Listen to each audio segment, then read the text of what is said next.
The Apothecary Diaries Volume 13.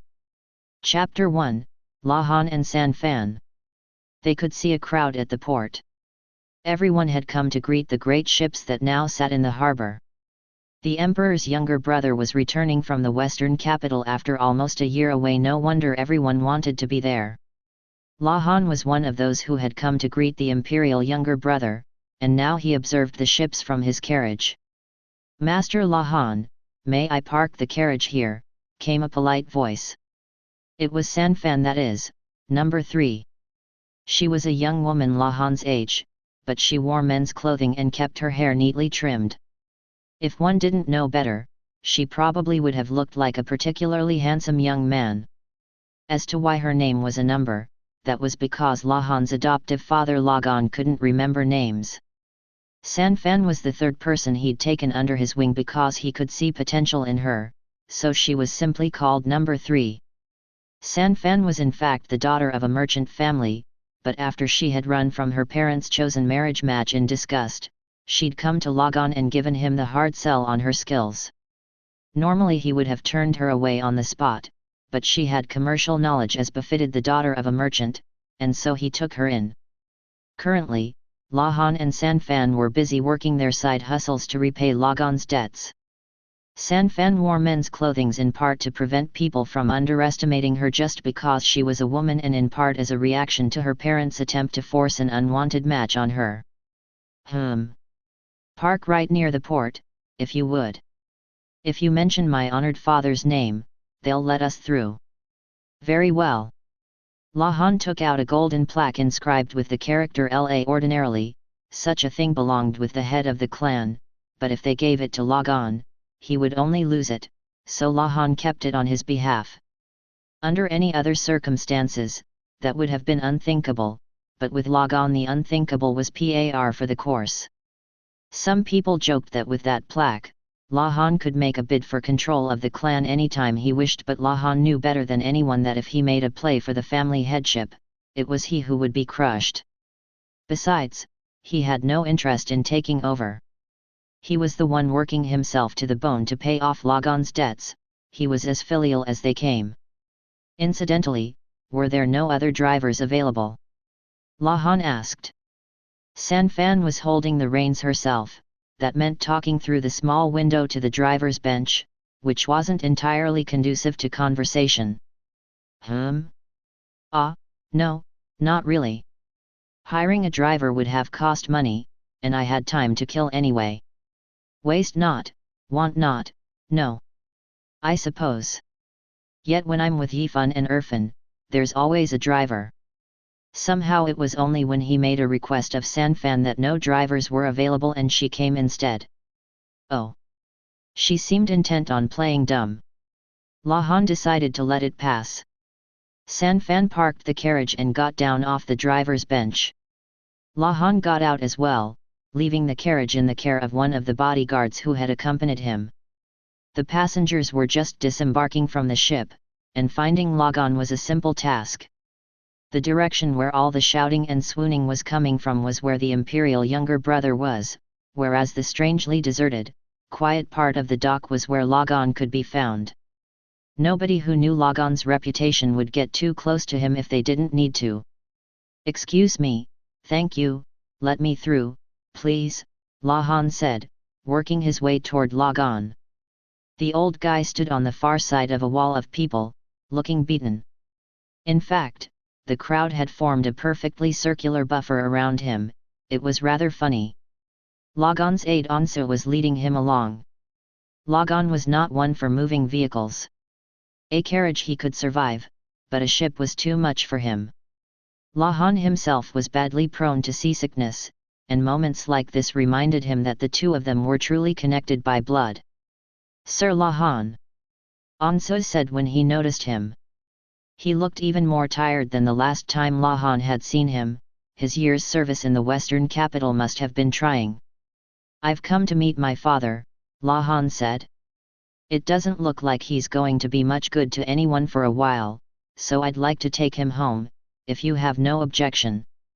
In principle, Lagan was a high official, and should probably have put in an appearance at his office to report after his return to the royal capital.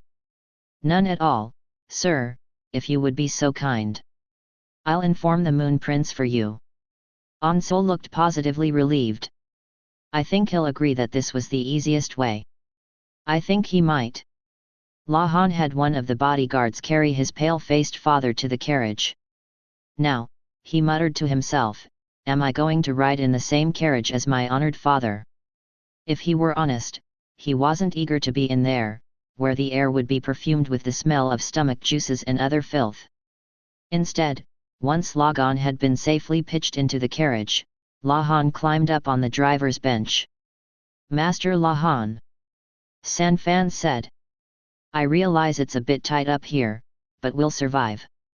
I'm afraid that if I ride back there with my father I might be sick to my stomach, myself. Much as he felt bad for Sanfan, Lahan couldn't ride a horse by himself, and he didn't have the stamina to walk all the way home. By process of elimination, that left sitting on the driver's bench beside Sanfan. Sigh. I would have liked to pay my respects to the Moon Prince, but so it goes. Next time.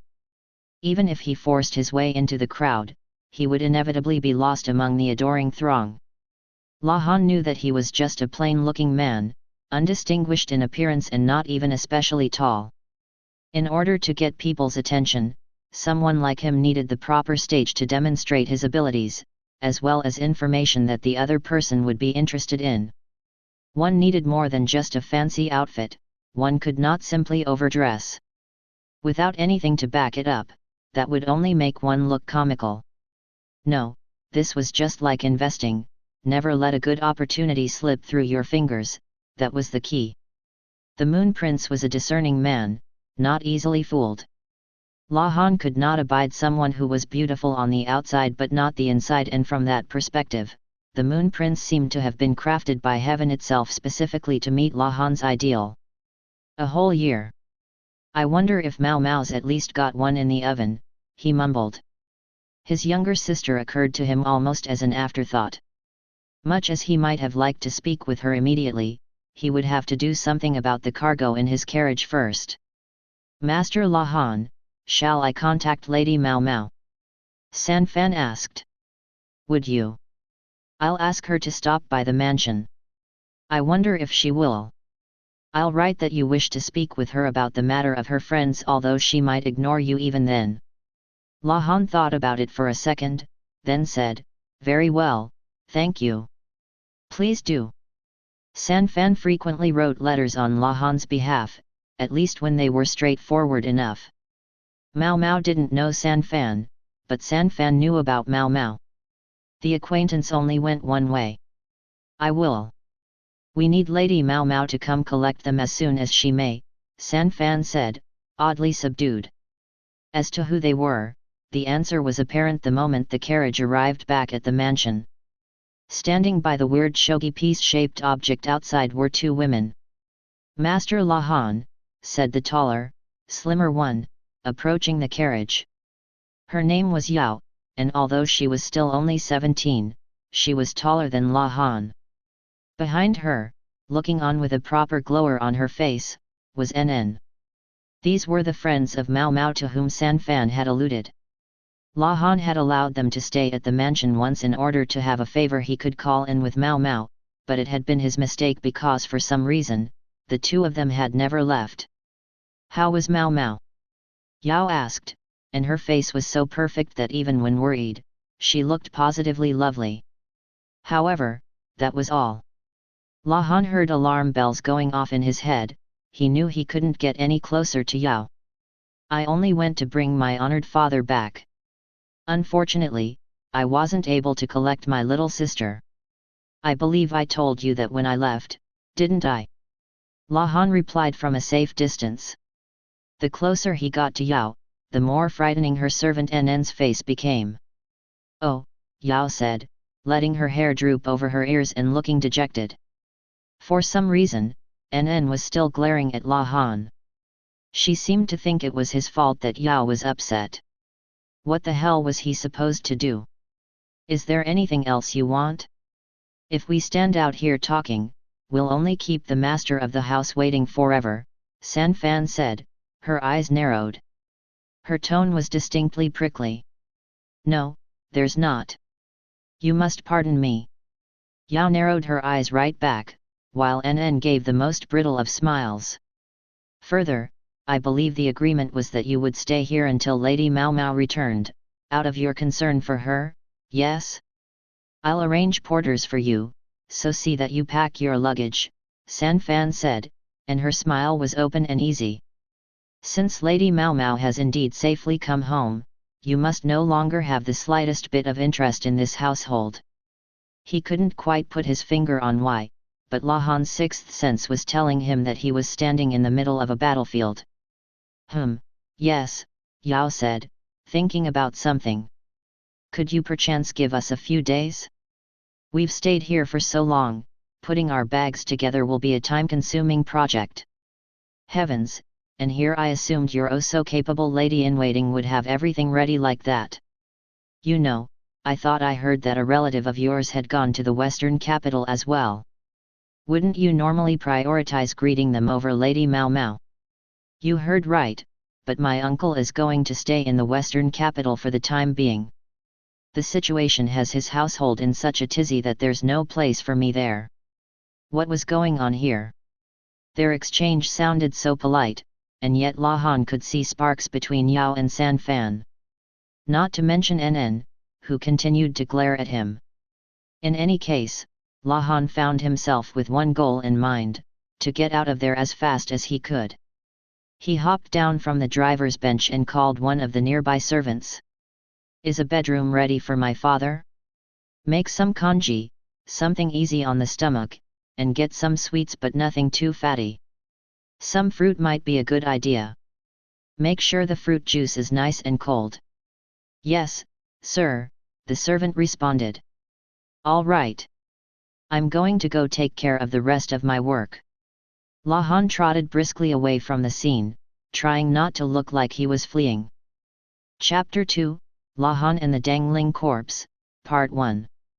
For Lahan, it was simultaneously a good thing and a bad thing to have his father back from the western capital. You must go to your office today, honored father. You should put up a good front, at least on your first day back, Lahan said as he watched Lagan drowsily eat his congee. 3 children stood beside Lagan, from the biggest downward they had been dubbed Sifan, Wufan and Liufan numbers 4, 5, and 6. They were a trio of orphans Lagan had picked up somewhere who now performed menial chores around the house. Sifan was assiduously bringing the spoon to Lagan's mouth. Lagan was really just being lazy, but the wrong onlooker might have thought he had a thing for young boys. Had he been forced to feed himself, however, he would have drawn the meal out forever much like a kid, in fact. So this was how it would be. In addition to the other 3 children was another boy, not yet old enough for his coming-of-age ceremony. He was substantially smaller even than Lahan. Lahan didn't recognize the boy, but he had appeared the day before, saying he had been instructed to serve Lagan. From his facial features it was clear he came from Isei province, but why he had come was less obvious. Pardon my asking, but who are you? Lahan said. Did my honored father collect you? Lagan had a certain habit of just finding people. The boy could have arrived that way. That would be all well and good if he was an orphan, but if he had parents, then it became a kidnapping. If you want to go back to the western capital, just tell me. It's my father's mess, but as his relative, I'll take responsibility for making sure you get back. Having the head of the clan back got Lahan out of a number of responsibilities, but it also vastly increased the number of problems he would have to solve. Getting a single child back home, though, that was easy enough. Compared to compensating for an attempt to smash down the walls of the rear palace, he would manage. Not at all, sir. I've come to work. The Moon Prince commanded me to look after Master Lagan for the time being. Lahan had no idea why the Moon Prince would have ordered that, but he said, I see, I see. May I ask your name, then? Certainly. I am called Kenjunji. Kenjunji. His name explained everything. Lahan was a quick thinker, and when he heard this familiar moniker, he connected it with the fact that his own older brother had not returned from the western capital. Why was he there, while this boy Lahan had never seen was here? Now he understood. His brother and this boy shared the same family name and the same given name, so they must have been mistakenly swapped. It was patently ridiculous, but that was exactly the kind of star under which Lahan's older brother had been born. Now I get it. Lahan nodded. In his opinion, his brother was a real jack of all trades, but a master of none except for pulling the short straw, if that were a trade.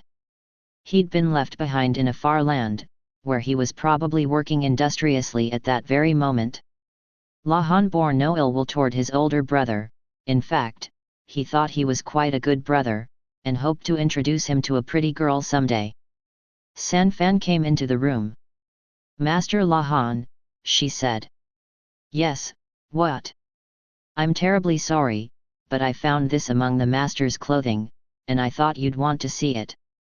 Sanfan held out a letter that smelled of a simple but high-class perfume.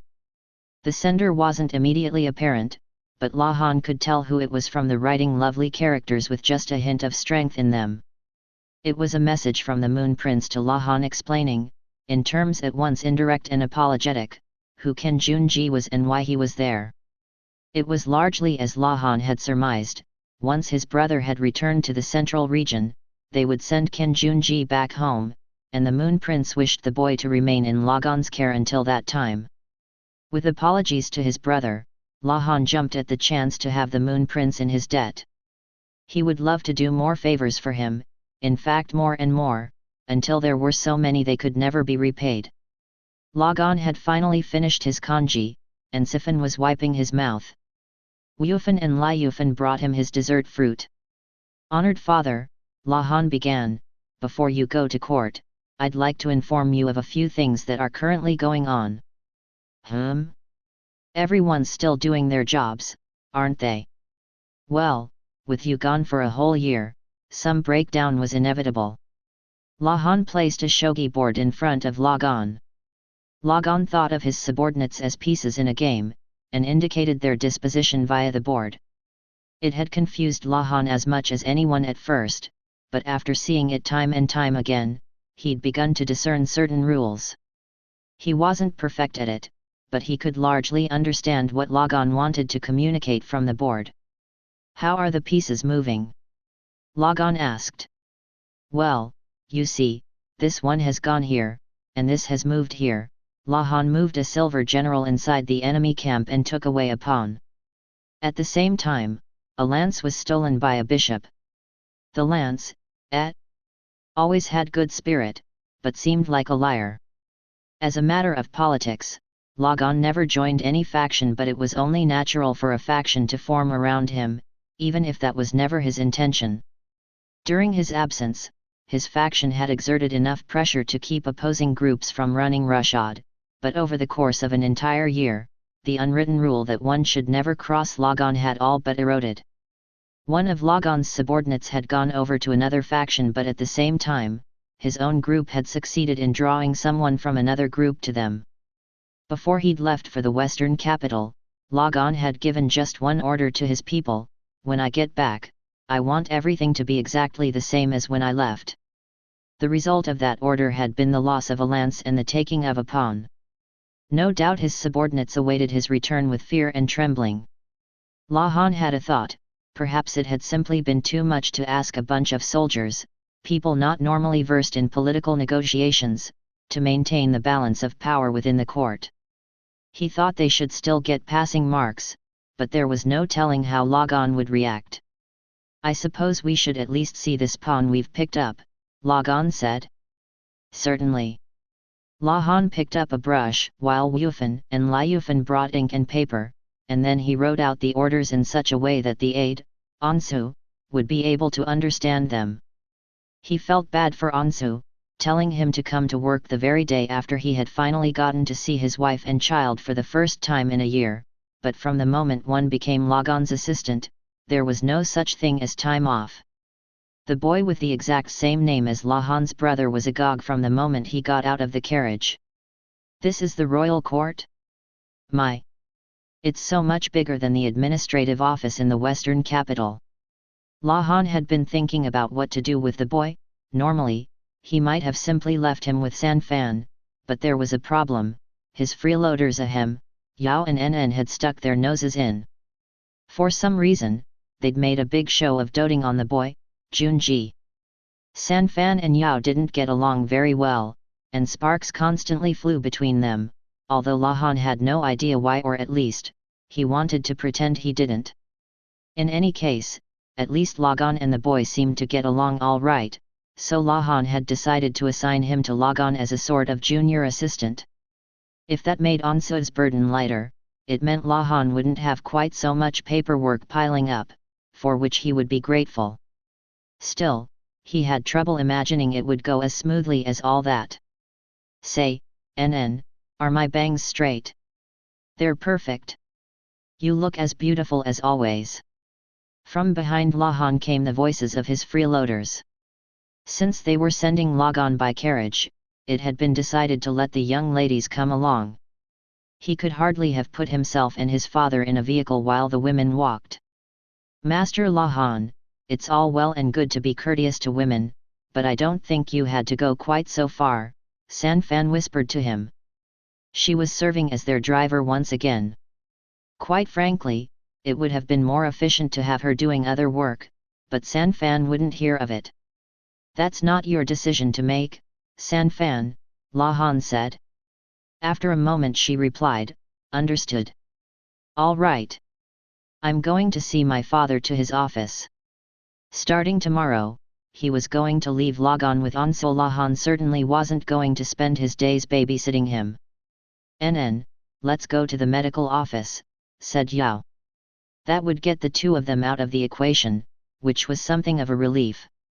Now that Mao Mao was back, Lahan fully intended to have them return to their dormitory. See you later, Junji. Yao cooed. You too. Good luck at work today, Lady Yao. Lady NN. Gosh, you don't have to be so formal. Yao was surprisingly familiar with Junji herself, and just when Lahan had been so sure she didn't like men. Maybe it was because the boy was still so young that she was able to show him some decency. You'll be helping your brother and your uncle now. Yao and NN were about to leave when Lahan motioned them to stop. Pardon me, but the two of you seem to be under some sort of misapprehension. What do you mean? Yao asked, tilting her head. Young Junji supplied the answer himself. Ma'am. My surname is Kin, but I'm not related to Master Lagan or Master Lahan. Really? I heard what Master Lagan said yesterday. He said, Junji. I think he's my nephew, NN said, doing an uncannily accurate impression of Lagan. Come to think of it, she'd been making a midnight snack the night before. Had she been trying to endear herself to Lagan? Lahan shivered at the thought. He's not wrong, but he's completely wrong, Lahan informed them. We're out of time at the moment, so I'll explain later. It was nothing short of a miracle that Lagan had remembered the name of Lahan's biological older brother. He had not, however, managed to remember the man's face. Thus he had presumably classified the young Junji in terms like he doesn't not seem different somehow, but he's probably my nephew. Both of them were studious, hard workers, so perhaps they appeared to him similarly. Lahan was seized by a fresh desire to help his brother settle down as soon as he could. Is my name causing any problems? Junji looked deeply uneasy. Lahan, Yao, and NN all looked at each other. It's all very complicated. Don't worry yourself. More importantly, my honored father has fallen asleep again, so give him a good shove, would you? Lahan said. Yes, sir. Junji said, and he and Lahan proceeded to shove the sleeping Lagan's back. Lahan was supposed to be done worrying about Lagan once he had deposited him at his office, but there was an unusual hubbub when they arrived. A crowd had formed. Well, now, La Han said. What do you suppose is the matter? Young Junji asked. They looked at each other. Ansu stood outside the office, and now, just hours after getting home, he already had a very grim look on his face. Sir Ansu. Whatever seems to be the matter? La Han asked. Sir La Han. Perhaps you should see for yourself. Ansu indicated the office with a significant glance. It would be quicker than explaining, he seemed to say. La Han looked. Well, I'll be. Something very unbeautiful hung there. Namely, a man's corpse, dangling by the neck from one of the rafters. Heek. Young Junji said, terribly frightened. That's a corpse, dead by hanging, yes. First time you've seen one? Yes. What is it? What is that thing? I told you, it's a corpse. A dead body. How can you be so calm about it? Young Junji was all out of sorts, but for La Han, a human corpse was nothing especially remarkable. The more people there were, the more corpses there would be, that was all. The capital and its surrounding environs had some 1 million official family registers, although in La Han's mind, that number had to be considered no more than an estimate. Taxes were levied based on the adult population, so in order to dodge the taxman, some people lied and said they had no children when they did, or claimed that their children had died before adulthood when they hadn't, or reported a man as a woman. Sure, some families probably also forgot to submit death reports, but no doubt there were far more people out there who were off the registers. The court and the rear palace between them had tens of thousands of people, a significant population. The more people there were, the more chances there would be to see a dead one. If they rarely seemed to be found, well, in the worst-case scenario that was because people were successfully hiding them. Among the soldiers, it wasn't uncommon for someone to take a hit in the wrong place during practice and die from it.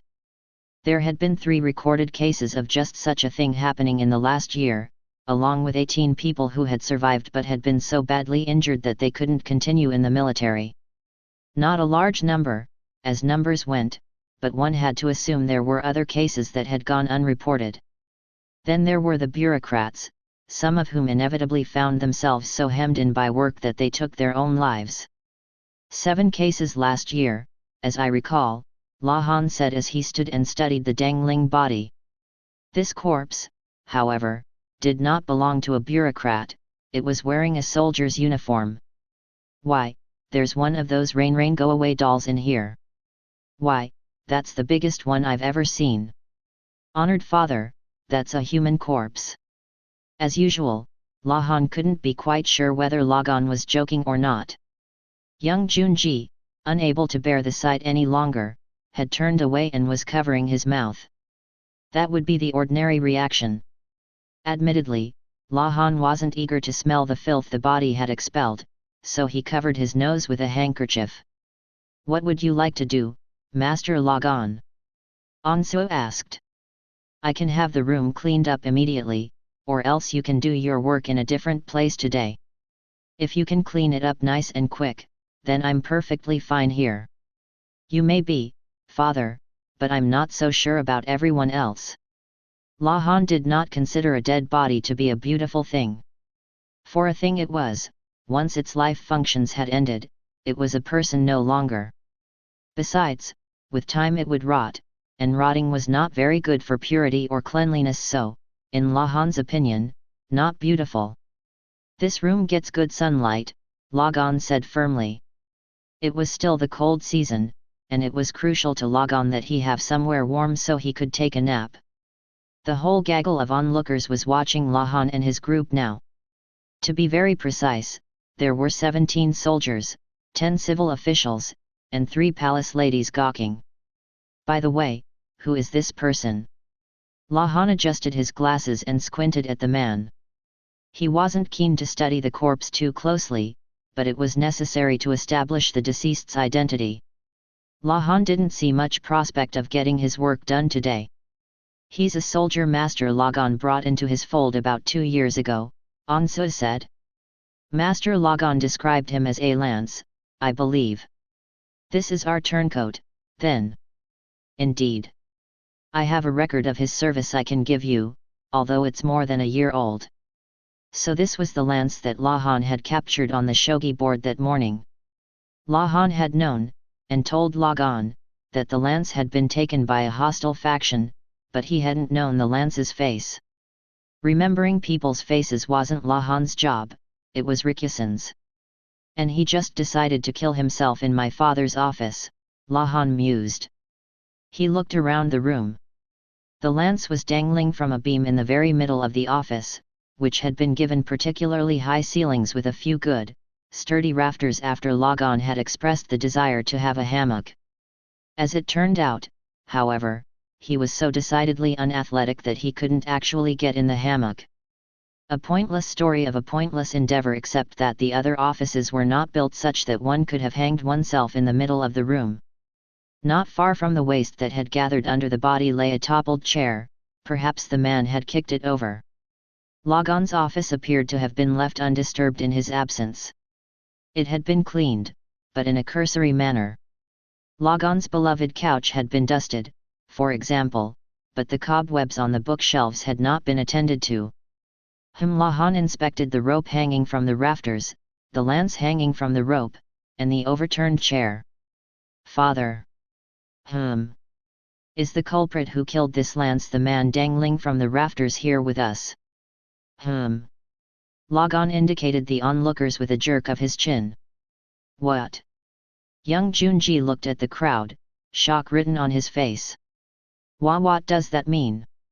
Keep your voice down, if you please. We don't want the criminal to notice us. Lahan tried to be gentle in his reproof of young Junji.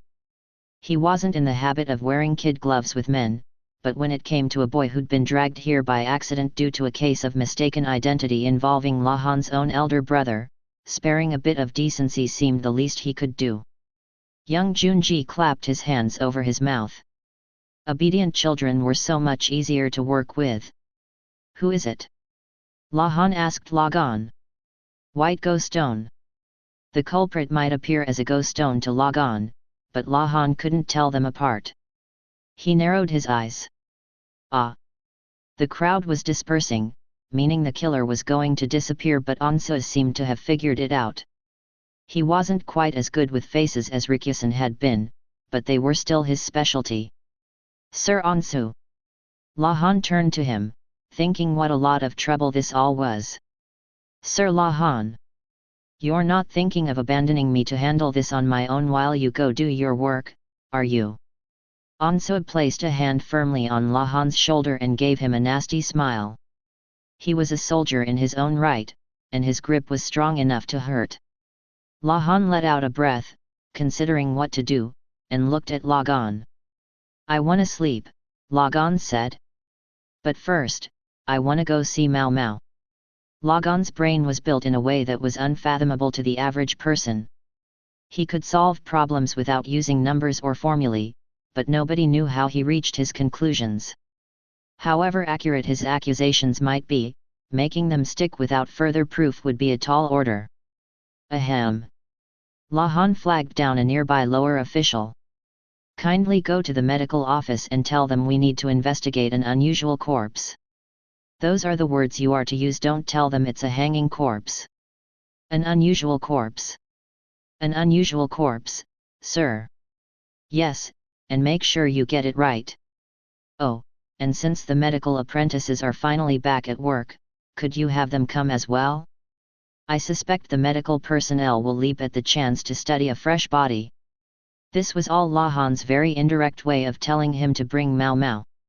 Absolute certainty was impossible, but he figured that there was at least an 80% chance that she would come.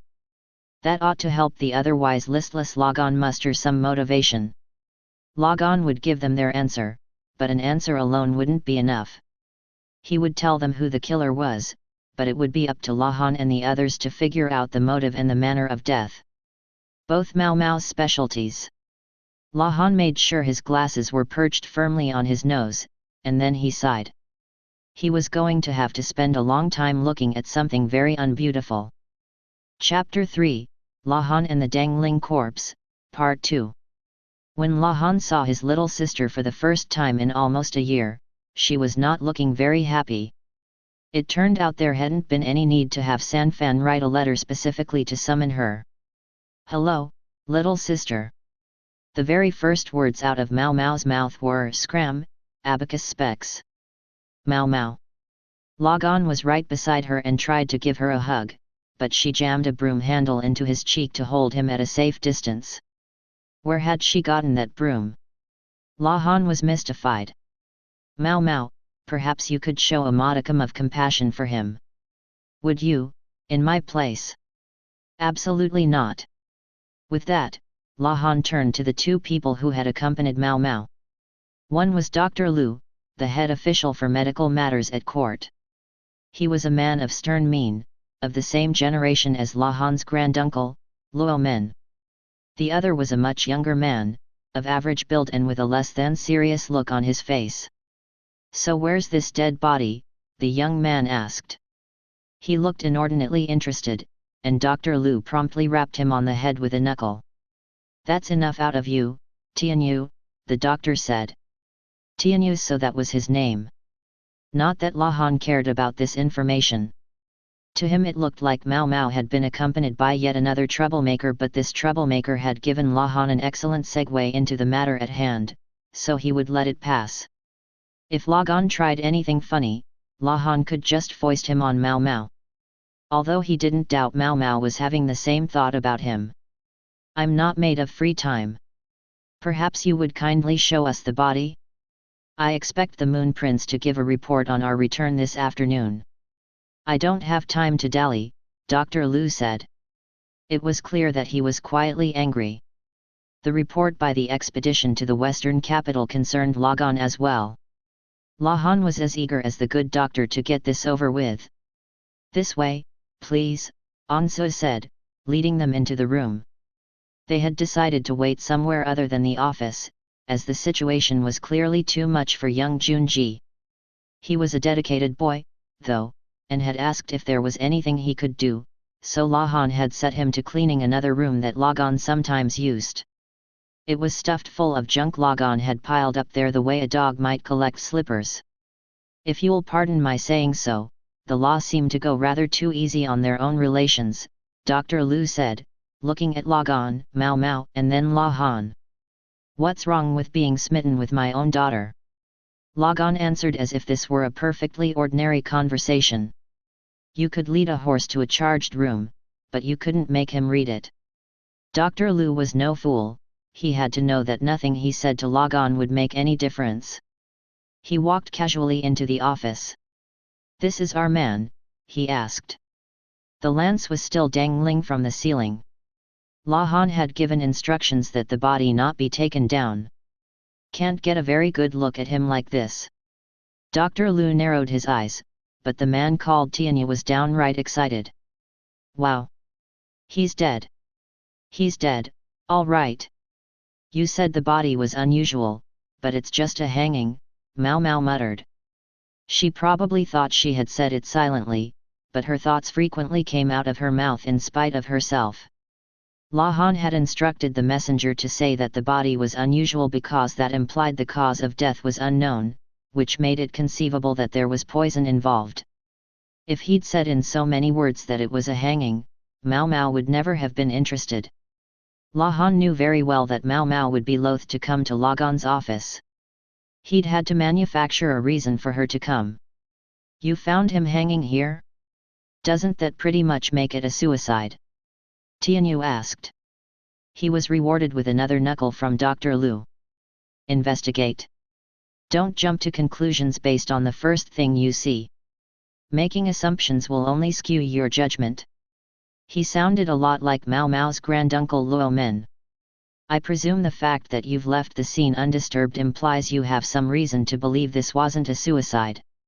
Dr. Lu was already studying the body. "That's right, sir," Ansu said, answering on behalf of Lagan. It was more appropriate for him to handle this conversation than for Lahan to do all the talking. If it were a suicide, it would create a contradiction. What kind of contradiction? Ansu answered the doctor's question by presenting a piece of rope.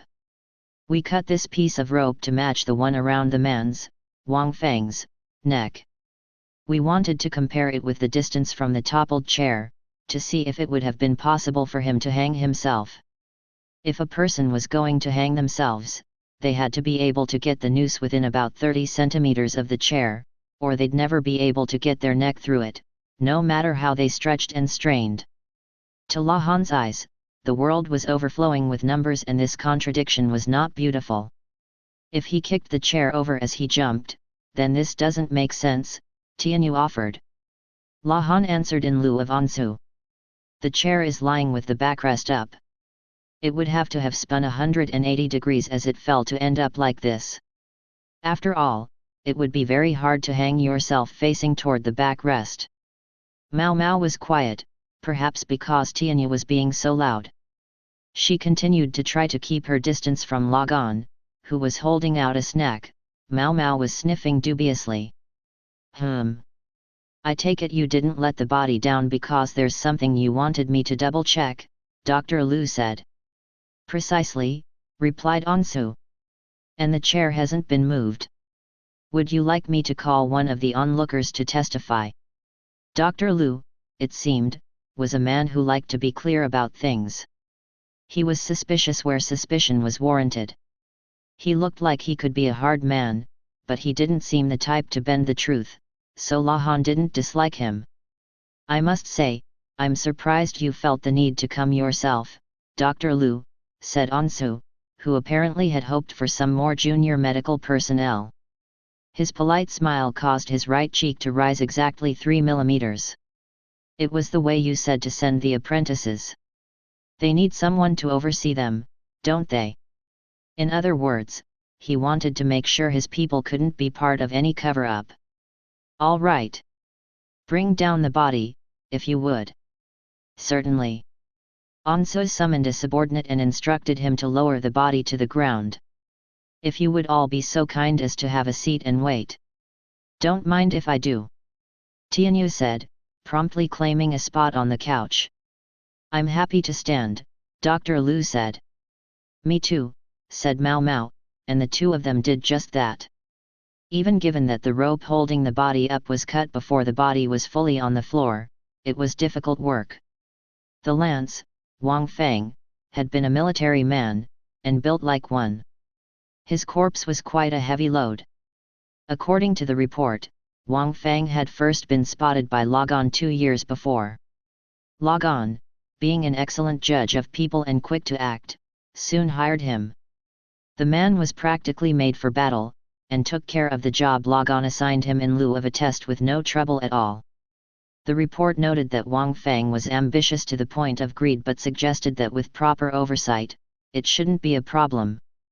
Perhaps it wouldn't have been, but with Lagan gone, Wang Feng hadn't had that oversight. Finally got him down, Dr. Liu remarked. The body was laid out on a cloth, and it was so not beautiful that La Han, quite honestly, wished he could avert his eyes. The skin, which had been supple in life, was now bluish and pale, and fluid seeped from the body's various holes. Tianyu. Yes, sir. Dr. Liu was telling the young man to take the first look. Mao Mao positioned herself behind Tianyu and peeked at the body. What do you think? The doctor asked. You can see fingernail marks on his neck. They show he fought the rope, trying to escape. Tianyu looked surprisingly serious. He might have seemed a frivolous person, but apparently he really was a physician. Mao Mao nodded and also looked at the body. I'd say he suffered. I'd say he did. Doesn't one usually suffer when one is hanged by the neck? Ansu asked, perplexed by their exchange. It was Dr. Liu who answered. If you drop with enough force, the joints of the neck dislocate and you lose consciousness. In which case, you wouldn't struggle. So it's an easy death, said Ansu. Not necessarily. Get it wrong and it's going to be very unpleasant. I can't recommend it. At that, Ansu gave the most pained of smiles. Dr. Lu continued, "All right, take off his clothes." "Yes, sir." Tianyu began to strip the body. Mao Mao helped. "What's this? You're helping?" Lahan asked. From what he remembered, Mao Mao was under Luo Men's strict instructions not to touch a dead body. "Because this is work. I have my old man's permission," she said. She showed no sign of fear as she removed the clothing from the corpse. Lahan wasn't sure how he felt about the fact that his little sister seemed so used to stripping a male body bare, even if this one was dead. "Mao Mao. Don't touch something so filthy," said Lagan. He was one to talk, he was covered in snacks. Lahan was almost impressed that he could eat in the presence of a dead man. "From the liver mortis on the feet, I'd say this guy's been dead a long time." "How long would you say, Niang Niang?" "At least half a day, certainly. The reddening of the lower body is quite acute." Tianyu plucked at the skin. From the toughness of the flesh, I'd say not more than 16 hours ago." Dr. Lu didn't say anything, so he evidently agreed. Even granting a margin of error, he would have died sometime in the evening or night. Lahan touched his spectacles. What had this man been doing here so long after work hours? "You do believe he died from the hanging?" he asked. Tianyu replied. Again Dr. Lu didn't contradict him. "Do you think you can say whether it was suicide or homicide?" Ansu asked. "Can't tell that for sure. Like I said, the position of the chair makes me think he didn't do this to himself, but I don't think I could say for certain." This time, Dr. Lu actually nodded. Mao Mao, meanwhile, squinted up at the rafter overhead. "What's the matter, little sister?" asked Lahan. She didn't answer, but only stomped on his toes. Unfortunately for her, he'd packed material into the toes of his shoes, which distinctly blunted the impact. "What's the matter?" he asked again. "I was just looking at the rope up there. I think it's tied like a lasso. That way, you wouldn't have to use a ladder." "A lasso? Maybe it would be quicker to show you." Mao Mao glanced at Dr. Lu for permission. He might get angry if she just started doing things on her own. It was Ansu who gave her the go-ahead. "Do please show us, if you would. Is there anything you'll need?" "A rope similar to the one used in the hanging. And if you have a rock that can be tied to it, that would be helpful." Mao Mao hardly listened to anything Lahan had to say, but she seemed relatively pliant with Ansu. Lahan wasn't sure whether Mao Mao realized it herself, but that preference for put-upon folks bore the distinct sign of Luo Men's influence. "If I may, then." Mao Mao took the rope and tied the rock to the end of it, then spun it around before tossing it up, where it arced between the beam and the ceiling. "And how are you supposed to attach that to a post?" "Look at the knot on the rope that's up on the beam and you'll get it. You do this." Mao Mao made a loose loop with the end of the rope and passed the other end through it. "And then pull on this." She cinched the rope tight to the beam. "So that's how it works," Lahan said. "That's how what works. I was just thinking, if it was homicide, how would they have killed him? The culprit would have been dealing with a powerfully built soldier, not someone who could be easily strangled. What if they were to use the ceiling beam?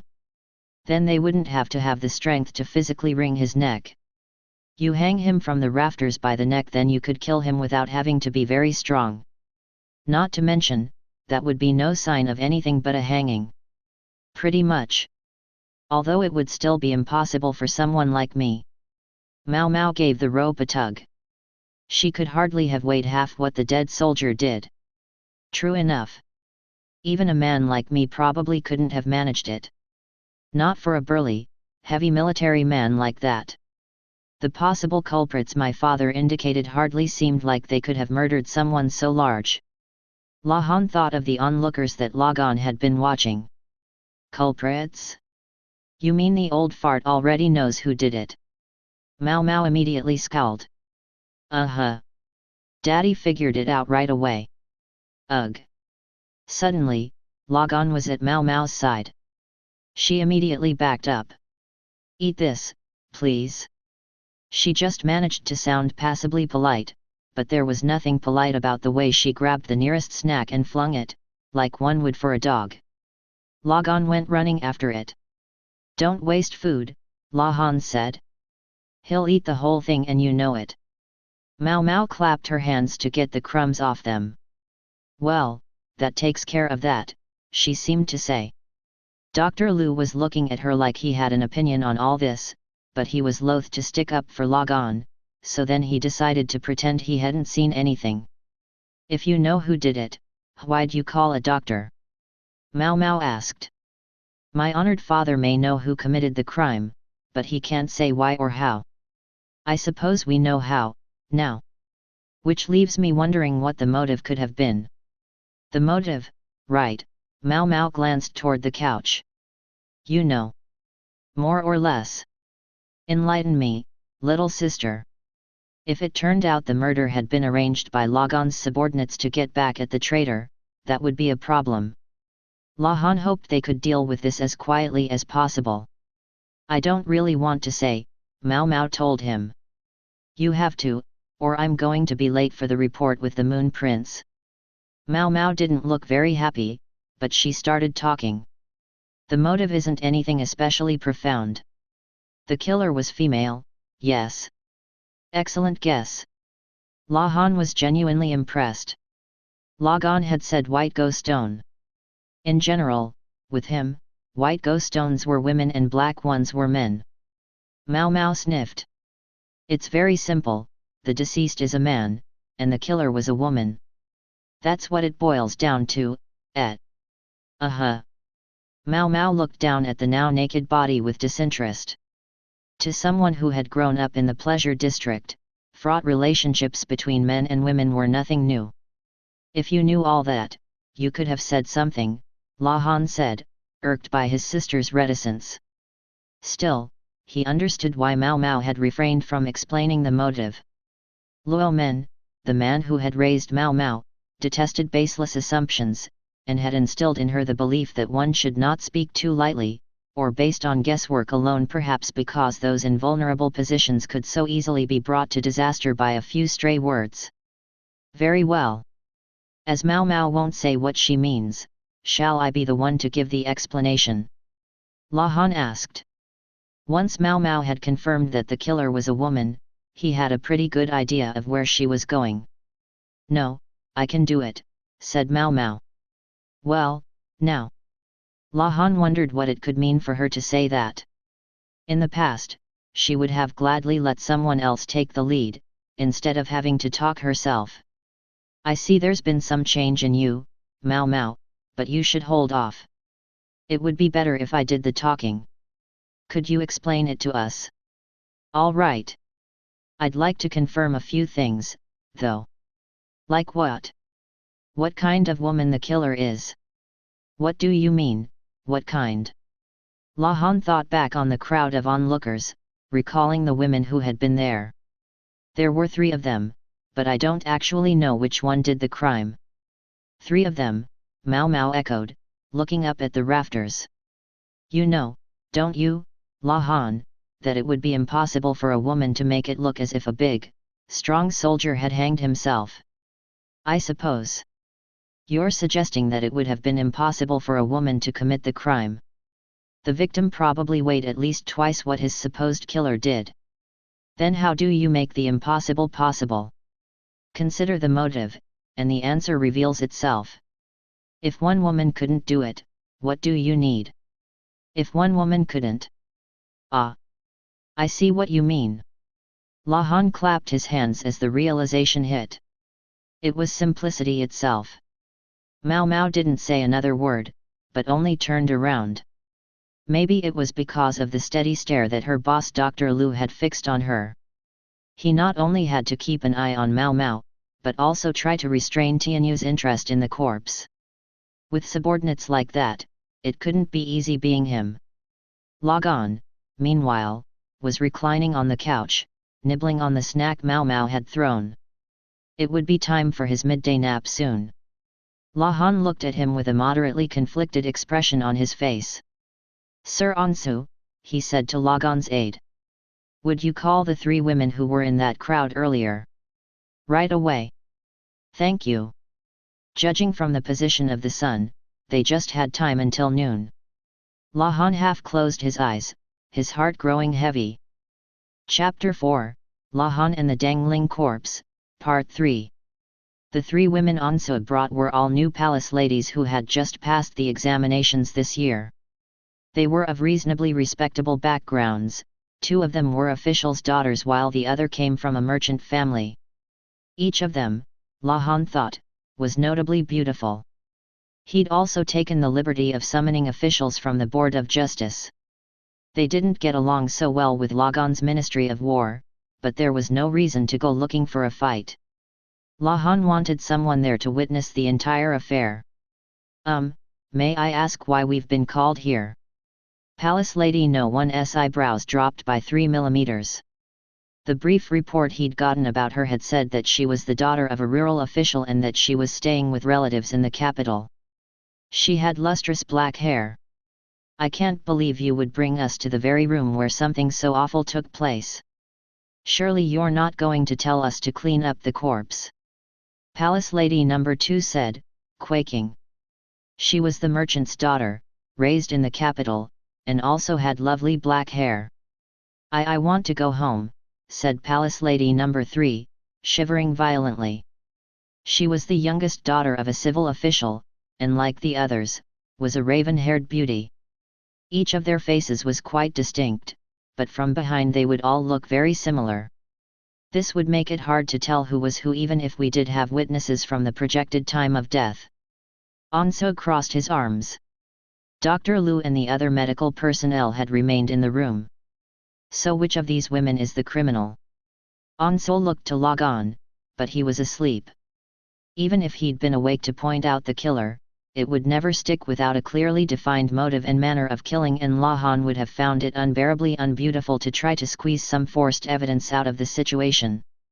I see you appear somewhat distraught over the fact that you've been brought here as suspects, ladies, Lahan said. As he was speaking to beautiful women, he wished to be as polite as he could while at the same time hoping, indeed wishing, that they would turn out to be as beautiful on the inside as they were on the outside. Of course we are. This is a suicide, isn't it? Why in the world would you say we killed him? Asked Palace Lady number 1. Me, a killer? Of such a great bear of a man? Asked Palace Lady number 2. When did he die, anyway? If it happened yesterday, I can prove to you that I was at my house, proposed Palace Lady number 3.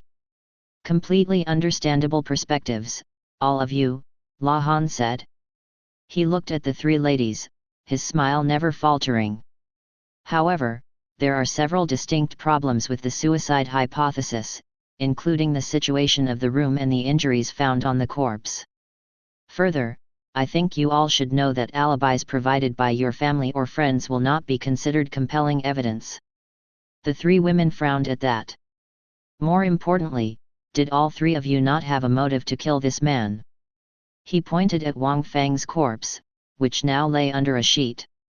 This man was as greedy as he was ambitious, and I'm given to understand that he never saw a woman who caught his fancy without trying to talk his way into her bed. Quite a few officials saw Wang Feng speaking to all 3 of you. True, he spoke to me, all right.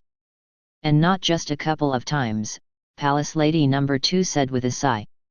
But he's hardly the only man to have made advances on me.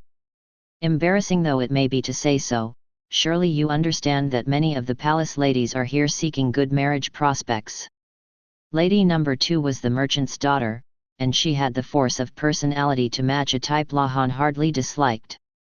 I do indeed, he said.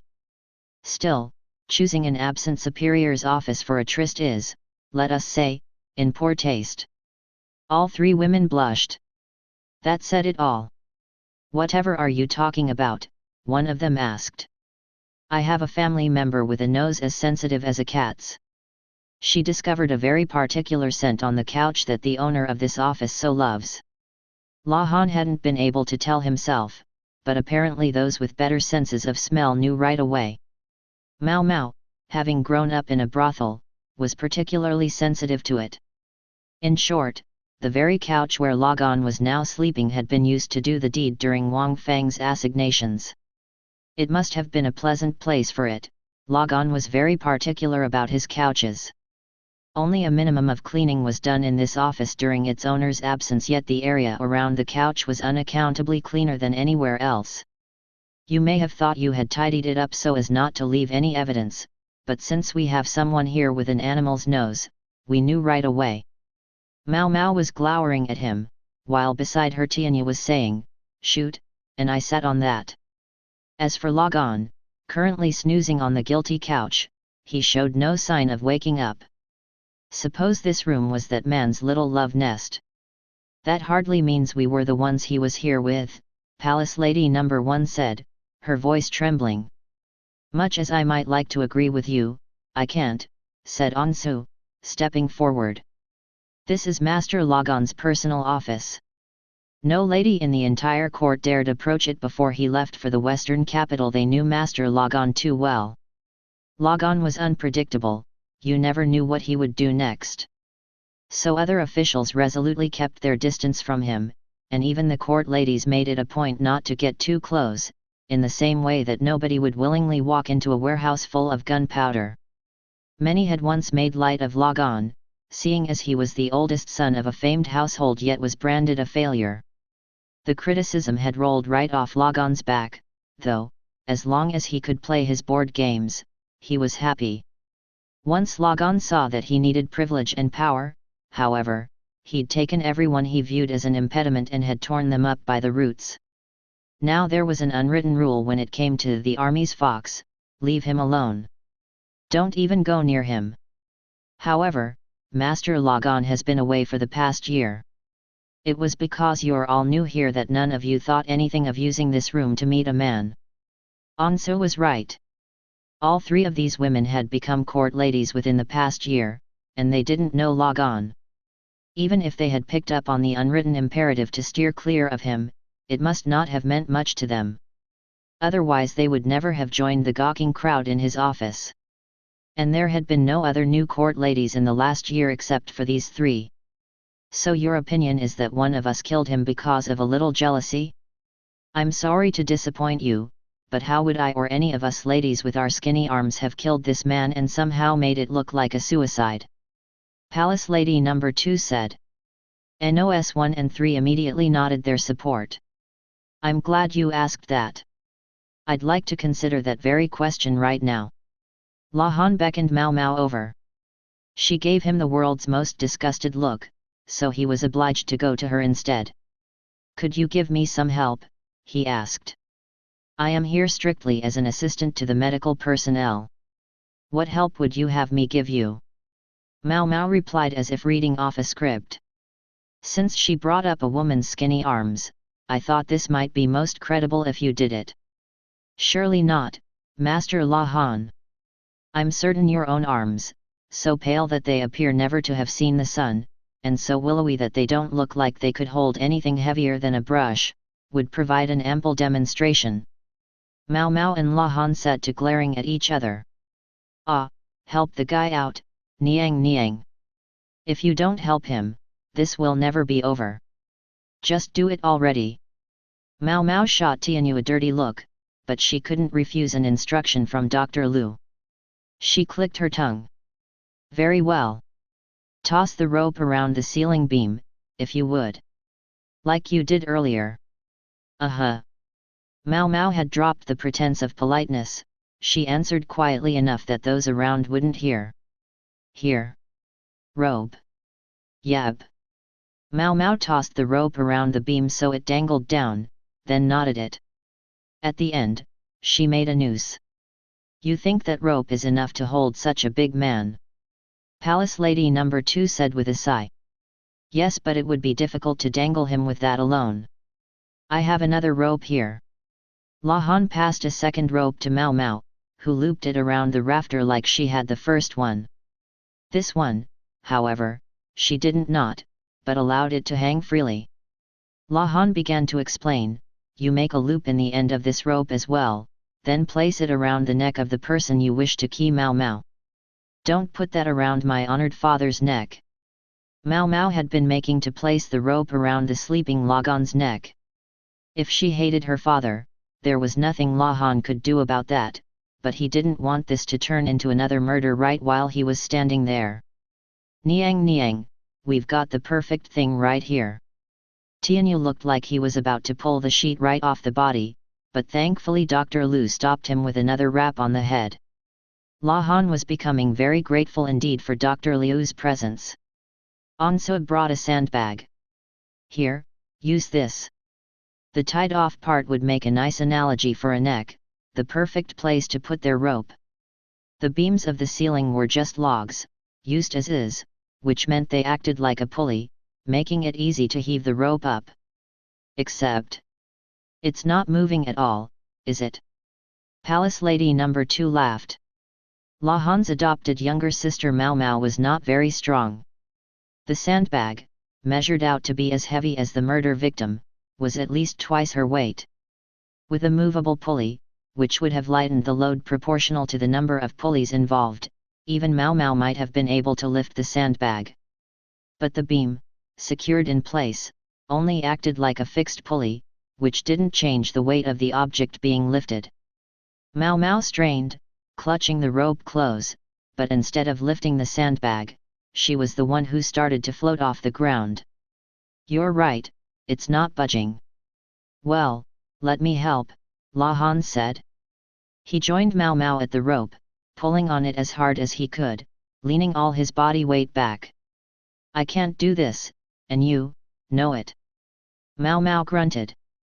Shut up and pull. Lahan replied. You're not, even, helping. It's not moving. Shut up, I said. As they sniped back and forth, the sandbag slowly began to rise into the air. Huff, puff, puff, huff. After keeping it dangling for some 10 or 15 seconds, the two of them ran out of strength, and the sandbag fell back to the floor with a thud. Mao Mao and Lahan followed it, panting. Lahan was not a fan of physical labor, but his demonstration would be the most persuasive of anyone here. The body had scratches on the neck, indicating that the victim clawed at the rope, Lahan said, catching his breath. Which wouldn't be present if he had jumped from the chair and been strangled in an instant.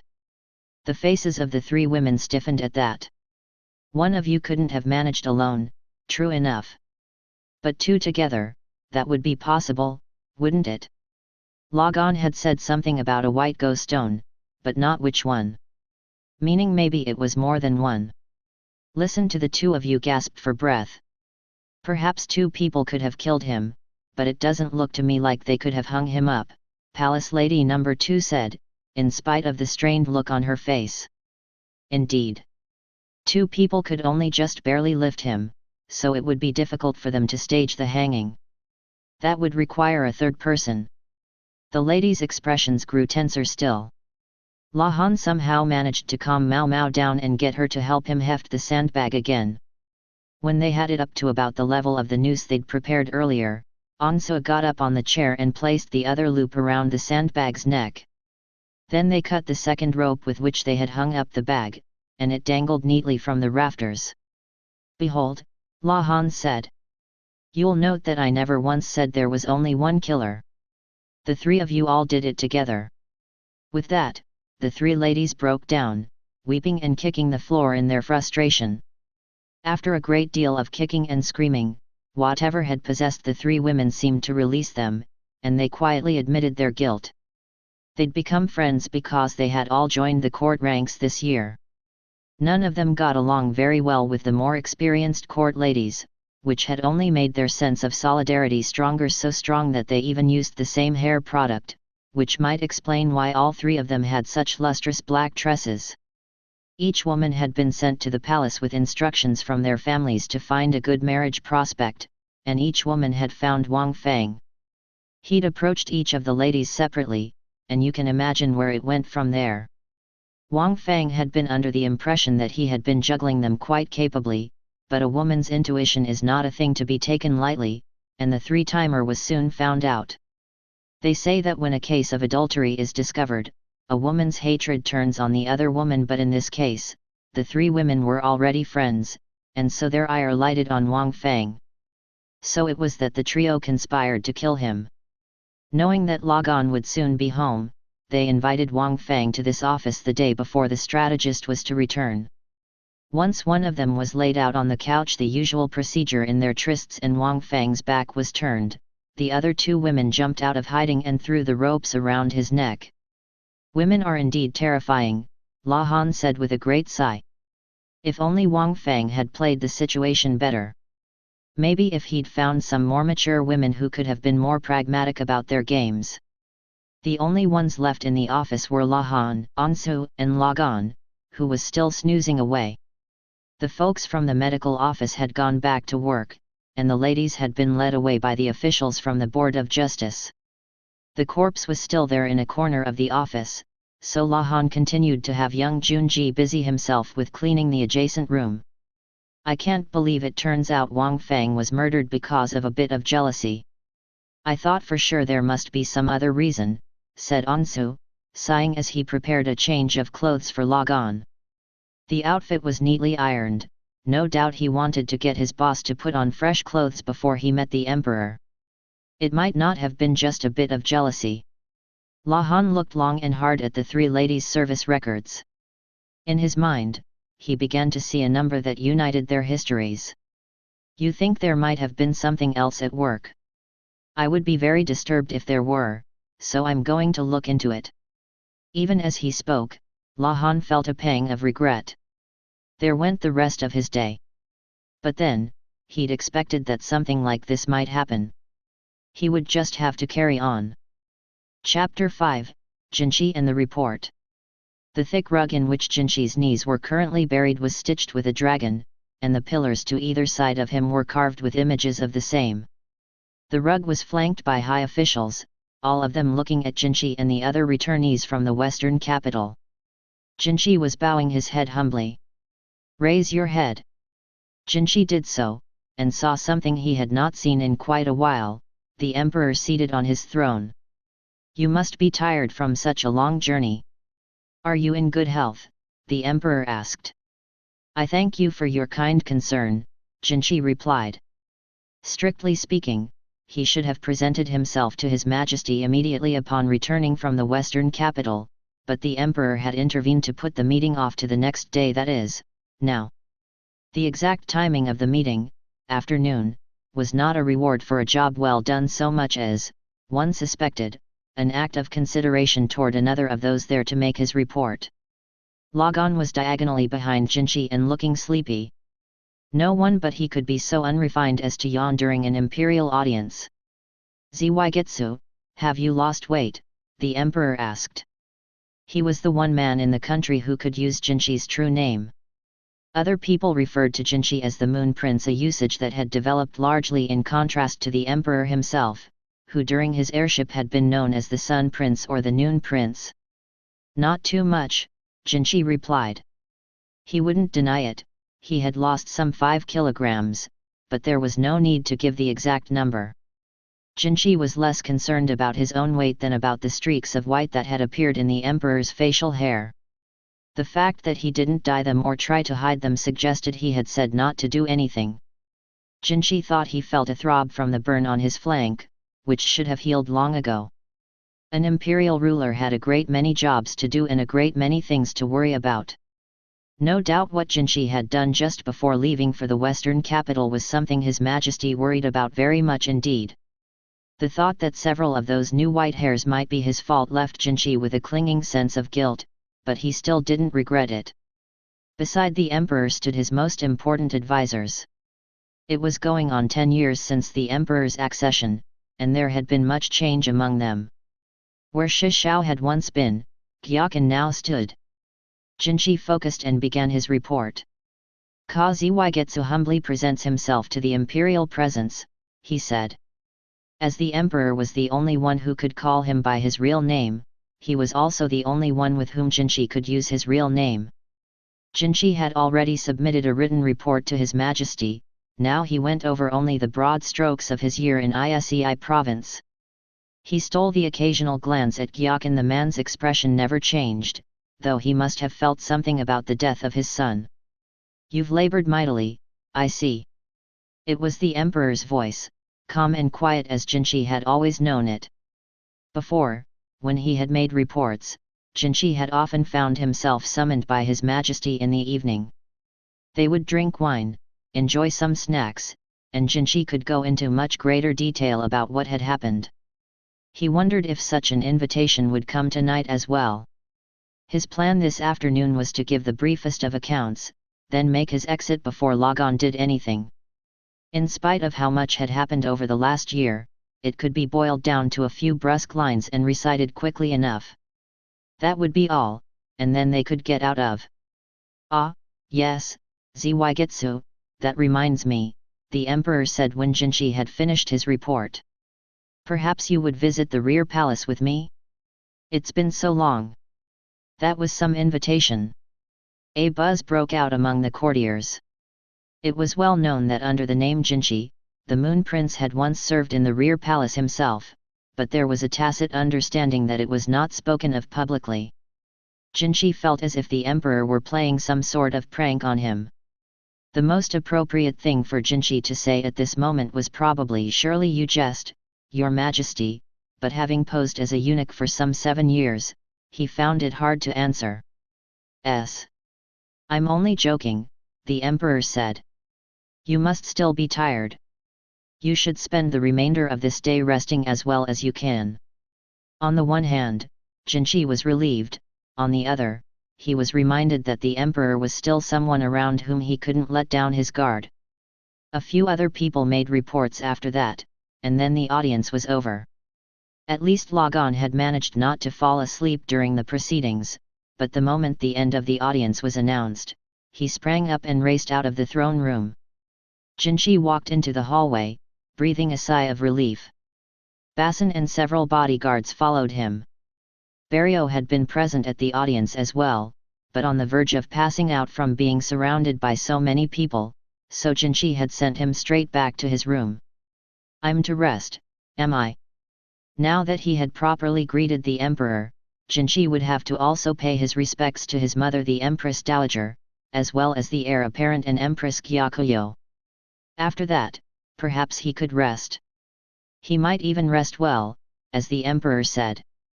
He'd managed to get through all his paperwork on the voyage home, so he could kick back for the next few days.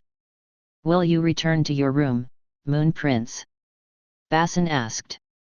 "After I've greeted the Empress Dowager and the Empress If I could ask you to carry a summons." "Yes, sir. Perhaps you could call Mao Mao for me," Jinshi said, slightly embarrassed. Lagan was long out of sight, and he was at least confident that the strategist wouldn't overhear him. If Jinshi wasn't mistaken, Mao Mao had some affection for him. Otherwise, she would never have given him that kiss, or so he wished to believe. And believing wasn't necessarily easy, after she'd spent so many years dodging him. On the ship, with Lagan nearby and so many eyes around, there hadn't been any chance to progress their relationship. Now that they were back home, though, surely it wouldn't be so bad to try to deepen their friendship a bit. "You mean, the girl?" Basin asked with a puzzled tilt of his head. "What? Is there a problem with that?" Basin was not always the most perceptive of men, and Jinshi could understand why he hesitated to bring Mao Mao into Jinshi's presence. However, he was going to have to get used to it. "No, sir, but the medical staff are back to work today, so I thought she might be as well. Would you like me to call her right away?" Jinshi almost gasped. "Moon Prince? What is it? Why do you look so shocked and doubtful?" "Nothing, it's just. I didn't expect you to say something so on point." That made Basin frown. "My father cautioned me you might call Mao Mao before he went." Basin's father, Gao Shun, had gone back to serving the emperor personally. Jinshi nodded vigorously. It made sense. If this was coming from Gao Shun, then he wasn't just worried about Mao Mao, there might be something else at work. "Shall I call her, sir?" "No. You know what, forget about it. Yes, yes of course, the emperor himself had told Jinshi to rest, which was why he could take today off, but the others didn't have such luxury. It crossed his mind to call her when she got off work, then, but perhaps summoning her on the very first day she went back to her job wasn't the best idea. He was her superior, so she couldn't say no, but he could just imagine the glare she would give him, as if to say, what do you want when I'm so tired? That prospect held a certain appeal in its own right, but Jinshi quailed at putting his own desires front and center like that. He couldn't allow himself to forget that he was a person of status. All right, could you call Mame, then? My sister? I don't think that should be a problem. Basan's older sister Mame had remained in the royal capital. She was a canny woman, she would be able to fill Jinshi in on what had happened while he was away. The Empress Dowager hardly seemed to have changed in the year since Jinshi had seen her last, but she seemed surprised by the change in him. You've lost so much weight, she said. A great deal happened, you see. Funny, how she said the same thing as His Majesty. Did Jinshi look so haggard? Will you be visiting Empress Gyakuyo's residence after this? Yes, ma'am. I'd like to pay my respects to the prince and princess. His visit to the Empress Dowager was a brief one. She was his mother, but ever since he had entered the rear palace as a eunuch, she had become more distant. He felt like he should talk to her more, but somehow, he couldn't do it. There was a great deal Jinshi had done in secret from the Empress Dowager, and he often wondered if he should divulge all of it to her, or if he should take those secrets to the grave. His next visit was to the Empress's palace. Gyakuyo had quite a few more servants than she'd had in the past, more bodyguards, of course, but also more ladies-in-waiting and nursemaids. Jinshi was met by Gyakuyo's head lady-in-waiting, Hong Niang, along with several other women who had long been in the Empress's service. It's been quite some time, Hong Niang, Yinghua, Giwan, Ailan, Jinshi said. Lady Gyakuyo awaits within, said Hong Niang, guiding him soberly inside. The other three ladies were squealing, if not quite as much as they had before. Here you are. Hong Niang showed him to a reception chamber, where he found the Empress along with a girl of some 5 or 6 years old. It was Princess Lingli, bigger than he remembered her, but the moment she saw Jinshi, she hid behind her mother. Princess, he asked. What's the matter? Don't you remember your uncle? Gyakuyo said. Lingli only watched Jinshi studiously and refused to get any closer. To think, he'd once held her in his arms. Maybe she's shy with strangers, Gyakuyo said. Strangers? Why, Jinshi had known the princess since she'd been born. Back in the rear palace, he'd checked in on her at least once every few days. It was Hong Niang who drove the point home. It's been a whole year. You can't blame a child for forgetting. The young prince had long since learned to walk, and now he toddled about, followed closely by several nursemaids making sure he didn't trip and fall. Just paying your respects today, the Empress asked. I thought we might discuss the western capital if briefly. Gyakuyo raised a hand, and Hong Niang bustled the prince and princess out the door. Only the minimum of staff were left in the room. About Sir Gyakuyo. Gyakuyo was Gyakuyo's older brother, and he had been murdered. True, they were only half-siblings, but Gyakuyo must have had complicated feelings. I've heard the story. I'm told that my brother's eldest son will succeed him. That's right. Sir Shikyo. Shikyo was Gyakuyo's oldest son, making him a nephew to Gyakuyo, albeit one older than her. He can be a soft touch at times, but he'll be all right. Were you close? After my father told me I was to enter the rear palace, I spent some time at the main house being educated for the part. He may look just like Gyakuyo, but he's completely different.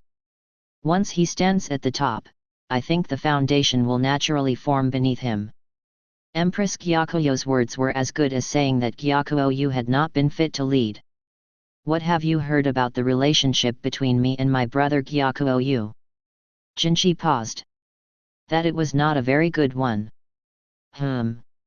Well, for the record, I want you to know that I had no hand in this. She was quite firm. Nor I, ma'am, said Jinchi. They naturally fell into the way they had talked in the rear palace. She spoke casually, he politely. Perhaps it was because the ladies and guards left in the room were all holdovers from those days. I suppose not. What is the western capital to the imperial younger brother, anyway? A rural outpost. Let's be frank, a modest country town. Why should he bother himself with killing its leader? And yet, there have been no end of rumors that I did just that. He.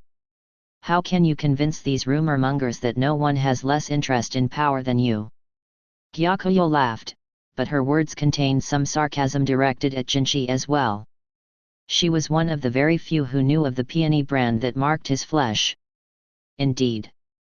As I have said, Empress Gyakuo, your enemy I shall never be, Jinchi said, deliberately using the same words he had spoken when he'd branded his own flank. And may I trust that claim? You may. My enemy you may not be, Moon Prince, but I'm not so sure about others around us. I'm aware, milady. Gyakuo was Li's empress, the emperor's only official wife. Yet there were more than a few people who looked askance at her red hair and green eyes, so unlike those of the average lines. And the prince had inherited his mother's traits. Members of Li's imperial family had commonly married close relatives, and there were those among the emperor's advisors who felt he should have married not Gyakuo, but consort Li Hua, who hailed from a branch of the imperial line. Li Hua herself, though, was content to do as the emperor wished. So long as Empress Gyakuo and her family did not turn to violence, she would never dream of a coup d'état. And so it was to Jinchi that those seeking another candidate for the throne turned. Indeed, for the more than 10 years before His Majesty had borne a son, Jinchi had been the heir apparent. In particular, one suspected the clan of Anchi, the Empress Dowager and Jinchi's mother, had a special interest in seeing him become the next emperor. I have no desire to sit where none may stand beside me, Jinchi affirmed. No one was allowed to sit beside the emperor on his throne, not even the empress who was still his subject, not his equal. No, indeed. A slight smile crossed Gyakuyo's face. Before Jinchi could discern what it might mean, she rose from her chair and went over to the window. She opened it and looked outside. Jinchi turned and looked too. In the courtyard garden, a girl with brightly colored hair was holding what appeared to be an imitation tea ceremony. My older brother's daughter that would make her my niece, Gyakuo said. She told me that she wishes to enter my service as a lady-in-waiting rather than go into the rear palace, so I'm having her train as an apprentice, as you see. Empress Gyakuo had always known how to wield both iron and silk. In the rear palace, the other consorts had scorned her because her homeland was so distant, but Gyakuo had continued to build up the people around her. In less generous terms, one might say she was adept at beguiling other women. That strength was no small part of why Jinchi had recommended her for promotion to high consort when he'd been a eunuch. If she's not going to enter the rear palace, she could indeed become your consort, Moon Prince. He. Don't let her see your face, or she might have a change of heart and decide she prefers the imperial younger brother. You jest, milady. Though he brushed off her comment, Jinchi had attracted plenty of folks, men and women, young and old alike in his time, so he was genuinely sweating. As you have made your resolution, Moon Prince, so I shall make mine. I've done many things for which I think I must beg your forgiveness. Beg forgiveness? Not from me, you mustn't, she said, raising her voice slightly. Don't forget, there's another whom you've troubled far more than me. Yes, ma'am. It was all Jinchi could say. Did she mean Mao Mao, or His Majesty? Or both? They were the only others who had been present when he had done what he had done. When Jinchi got back to his own residence, Suiren was cleaning, not just tidying up, but going over the place from top to bottom. I appreciate your enthusiasm, Suiren, but aren't you tired from traveling? You can relax. Moreover, his home looked like it had been kept quite neat in his absence. To clean it still further wasn't that the sort of thing a demon mother-in-law, as the world called them, would do? Relax? Don't be silly, young master. Don't call me that. It's the least you deserve to be called, soft as you are. Look at this. I gave the place the slightest once-over, and see how much I found. She cheerfully displayed some suspicious charms, several dolls, and a ball made of human hair, among other things. Jinchi was lost for words. You may forget, young master, but you never know what they'll do when you take your eyes off them for a minute. Young ladies in love, I mean. He had begun to forget. After a year in the western capital, this had been an everyday thing for Jinchi. Whoa, whoa, whoa. I also found a pair of underpants with human hair sewn into them, a real classic. You want to wear them? Throw them out. As you command. Suiren pitched the underwear into the trash bin without a hint of mercy or remorse. The charms and dolls weren't necessarily all for love. Some might have been intended purely to curse Jinchi. He had no intention of following up on each of the tchotchkes individually, though, nor of losing sleep over anyone so cowardly that they could only attack him in this most indirect of ways. Then again, it was only because Jinchi was so thoroughly convinced that spells and curses were just superstition that he could act that way. Now, whose influence could that have been? Is Mame here? Jinchi asked. Yes, she is. I have her cleaning one of the other rooms. Mame was a formidable woman in her own right, but apparently even she couldn't best Suiren. Jinchi found her in the living room, throwing an eerie-looking doll in the trash just as Suiren had been doing. It's been quite a while, Moon Prince. Don't worry, I'll make sure the refuse is burned later. Mame looked like her mother Taomei, whom Jinchi had seen so much of in the western capital, only half as old. Her father was Gao Shun, but his contribution was hard to spot. Pardon my abruptness, but could you tell me what's been happening in the last year? Jinchi asked. Of course, she replied. Let me begin with things that affect you personally, Moon Prince. Mame didn't stop cleaning as she spoke. She said that Gyakuoyu's daughter would soon become Empress Gyakuo's lady-in-waiting, as Jinchi had already heard. Moreover, people were beginning to urge that something be done about a consort for Jinchi himself. To top it all off, the faction that supported Li Hua's son for the heirship could be seen beginning to act, trying to establish their chosen candidate. And then there's, Mame said, but then she stopped. What? Well, it's merely a rumor. Tell me anyway. Jinchi sat in a chair and sipped some tea Suiren had brought. When had she done that? The imperial family currently suffers from a dearth of male heirs. His Majesty has only his 2 infant sons, and you are unmarried. So there are those who, let us say, they seek to make contact with this male-challenged royal family. I suppose that's not so surprising. I do recall the sovereign before last had a much younger half-brother. That would make him the former emperor's uncle. Jinchi had heard that he'd fled his home while the empress regnant had wielded power, lest he incur her wrath. That's right. And he has a son. A son from the male line, meaning he could make a claim on the throne. You think he's plotting treachery? Jinchi asked. No, his attitude remains as it always has been. He has no interest in politics. However, the rumor is that there's another male member of the imperial line. Another male? Jinchi cocked his head. Of what generation? 3 generations back, perhaps. There was someone who was a member of the imperial family, but ran afoul of the reigning emperor. He was stripped of his imperial status and executed, but before that, he had a child with a commoner woman. Or so the story goes. By Li's laws, a child born to one with imperial status could be accorded imperial status. Even if his mother was a commoner, if the child had proof of imperial paternity, they could be granted a place in the succession.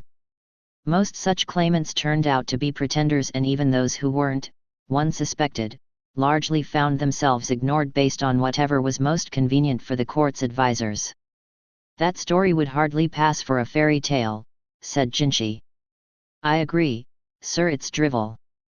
But as the tale is out and about, I thought I should tell you. This was what passed for a joke with Mame. Such stories abounded. There was even a courtesan who used the royal character Ka in her name on the claim that she was an illegitimate child of an imperial sire. It seemed ridiculous, but then, there was always the case of Mao Mao herself, so the possibility couldn't be dismissed entirely. I have more to tell. What would you like to do? Mame asked. I'm getting hungry. Could I eat while I listen? Certainly, sir. Mame had found another item in the meantime, a cushion embroidered with hair. She threw it in the trash. Jinshi was starting to think it would be quicker just to get a new palace, but then he pictured Mao Mao chastising him for the waste of money, and decided to keep the suggestion to himself. Chapter 6, Tianyu's Medical Office Diary. Excuse me? I don't suppose we can chop this guy up? Tianyu asked, looking at the nice, fresh-hanged corpse. Well, not quite fresh, it was a full day old at this point. The rigor mortis was starting to wear off.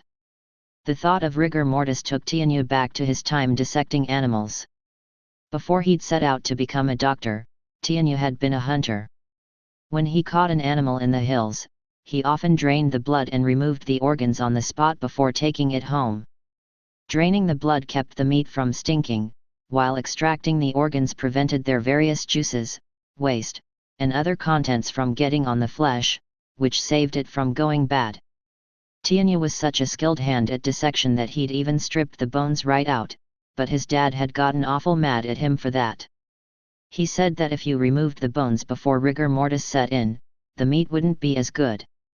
Then he demanded to know if Tianyu wanted to eat crappy meat, and gave him a rap with his knuckle. So, this corpse was bone-in. The thought crossed Tianyu's mind, was the meat good, then? Will somebody do something about this guy? Don't look at me. Tianyu's peers and senior colleagues knew he was always like this. They knew it so well that they no longer bothered to tell him off about it. Hey, Niang Niang. It'd be all right if we just took the organs out, don't you think? He said, trying to draw in the medical assistant nearby. Her real name was Mao Mao, but to Tianyu she was Niang Niang. I think the moment you slice that stomach open there are going to be all kinds of problems, so you'd better not. And corpses smell, so I think we need to dispose of this thing somewhere more appropriate. Niang Niang was organizing the medicine cabinet, her eyes shining. She was more into drugs than corpses. Apparently she was even better with medicines than a middle physician, and despite being a court lady, she was often treated like a full member of the medical staff. She'd even accompanied them on the trip to the western capital. Tianyu suspected that the reason Niang Niang could look so energized despite only having been home from their long ship voyage for 2 days was because she was looking at all those medicines. You both look so upbeat, maybe you could do some real work, one of their senior colleagues suggested, but that wasn't Tianyu's decision. Perhaps out of consideration for their long journey, he and Niang Niang had been assigned to do minor chores in a relatively quiet medical office. Why are they keeping a dead body here anyway? Asked Yao, who arrived with an armful of freshly washed bandages. She came from a family good enough that she didn't actually need to do this kind of work. Tianyu didn't know why she did it. Behind her, like clockwork, came NN. She was Yao's servant, and Yao was always foremost in her mind. Oh, hey, NN. Long time no see, Tianyu said, pointedly ignoring Yao to speak to her companion. Yao didn't seem to care, but NN immediately grimaced. She would look daggers at anyone who spoke to Yao, but then got upset if people ignored her mistress instead. Tianyu didn't understand how she thought. Tianyu had needled and barbed the two women, curious what would happen if they were to fall out with each other for a while. But today there was something else to interest him, and that was enough. Dr. Li. That is you, isn't it? Why aren't we removing this body? This time it was NN who made the inquiry of Tianyu's senior colleague, Dr. Li, another of the physicians who had gone to the west. Tianyu shared the name Li, but to avoid confusion, people called him by his given name. The reason NN sounded so uncertain was because Dr. Li had changed more noticeably than any of the others who had gone. The slight, academic young man who had left on the trip had been forged by the pounding sun and dry air into someone with ruddy skin and rugged looks. He was also built like a log now, and more than ready to handle any of the many patients who came in. One time, he'd looked an angry brawler in the eye and told the guy he'd like to see him try anything, and Tianyu had found it so funny he'd clutched his sides laughing. Stamina was the coin of the realm in the western capital, and through working with Dr. Yu, who was good-natured but sometimes a bit crazy, Dr. Li had grown into something of a jock. Maybe it was all the meat and dairy he had eaten to put on muscle, or maybe it was the mattress-padded post he punched and kicked to take out his ire at Tianyu and his crazed superior. Whatever it was, by the time he was done in the western capital, he had developed a fondness for soy powder dissolved in raw goat's milk. In the 2 days since they'd come back, more than 10 people had already asked him, "Who are you?" "You're correct, I'm the Li who came back from the western capital. As for the body, it still needs to be inspected to find out the particulars of the case." Dr. Li was reading the daily reports from the last month or so. After his long trip, he had been confirmed for promotion, as he had shown an ability to do work every bit as good as that of any upper physician. Tianyu had also cut open and sewn up plenty of injured arms and legs, but there was no talk of advancement for him. "Really, Dr. Li? I thought they already caught the criminal and did their examination. They're going to keep investigating." To Tianyu, it was just a question. Apparently NN took it to mean he had time on his hands, because baskets of laundered bandages began to accumulate in front of him, and she was clearly pressuring him to roll the strips up and put them away. "Yes, they're going to keep investigating." "Makes sense," said Niang, who was discarding some medicine. "What makes sense?" Tianyu asked. He might be better at dissecting animals, but in most other respects Niang knew more than he did. The culprits were 3 palace women. Statistically, logically, from behind a desk theoretically, they certainly could have killed a single soldier between them. And sometimes a plan can succeed by sheer chance. But that's just another way of saying that it was also entirely possible they would fail. But they didn't. Like you said, could be chance, right? I don't know much about politics or the law, but was it really sheer dumb luck that their plan worked? Or was there something else involved? If there was, then we can't just go throwing out the body that might prove it or hacking it up." Dr. Li didn't react, seemingly suggesting that Niang was right. "What do you even mean?" "You and the shrimp with the glasses proved what happened, Niang. Tianyu cocked his head, not sure what was going on. "We can dissect it, right?" "Right. No. Hands off."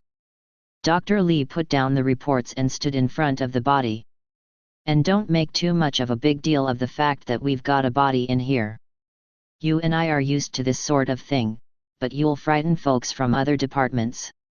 "Yes, sir." Maybe Dr. Li didn't like the sound of Tianyu's answer, because he found himself absorbing another knuckle. It was hard to know if it was all the additional muscle, but Dr. Li talked with his body more than he had before. "Yao, NN, may I have a moment?" Dr. Li asked. The 2 young women had been listening attentively but quietly. "I've been reading the daily reports. Is everything all right? It says the 2 of you haven't gone back to the women's dorm." "Really? Why not?" "This is the first I'm hearing of it," Niang said, looking at them. For some reason, her pallor was poor. Yao said, "You didn't know, Mao. The women's dormitory is full and there's no room for the newest palace ladies, so they asked for volunteers to move out. NN and I were barely there to begin with, so it seemed perfect. We made sure they didn't touch your room, though. We did try to clean it occasionally. It wasn't too dusty, I hope." "No, It was fine. Thank you. So that's what you meant about leaving the dorm. Wait, does that mean you've been at that house all this time? Niang was starting to scowl. Tianyu felt a rush of curiosity as to which house that house might be. As a matter of fact, well, yes.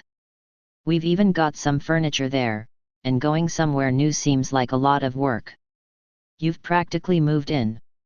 Don't worry, we're paying for our expenses. Master Lahan won't accept it from us, so instead we give it to a trustworthy servant, NN said, although she looked oddly uncomfortable. Normally she backed Yao to the hilt, but in this particular instance she seemed to have some qualms. Niang was looking up and off to the side. Clearly this subject made her uncomfortable. Tianyu's eyes gleamed as he considered how to break into the conversation. He decided to take the direct route. Hey! So, where is it you two are living? I don't know anything about it, the two of you are welcome to handle everything on your own. If I can occasionally get one of NN's side dishes, I'll be happy, said Niang. Mao, NN looked at Niang, beseeching. I've become a pretty good cook myself, you know, said Yao, competing with NN in her own modest way. They were completely ignoring Tianyu. Hey! So.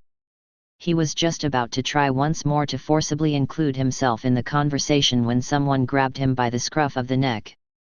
Get to work, will you?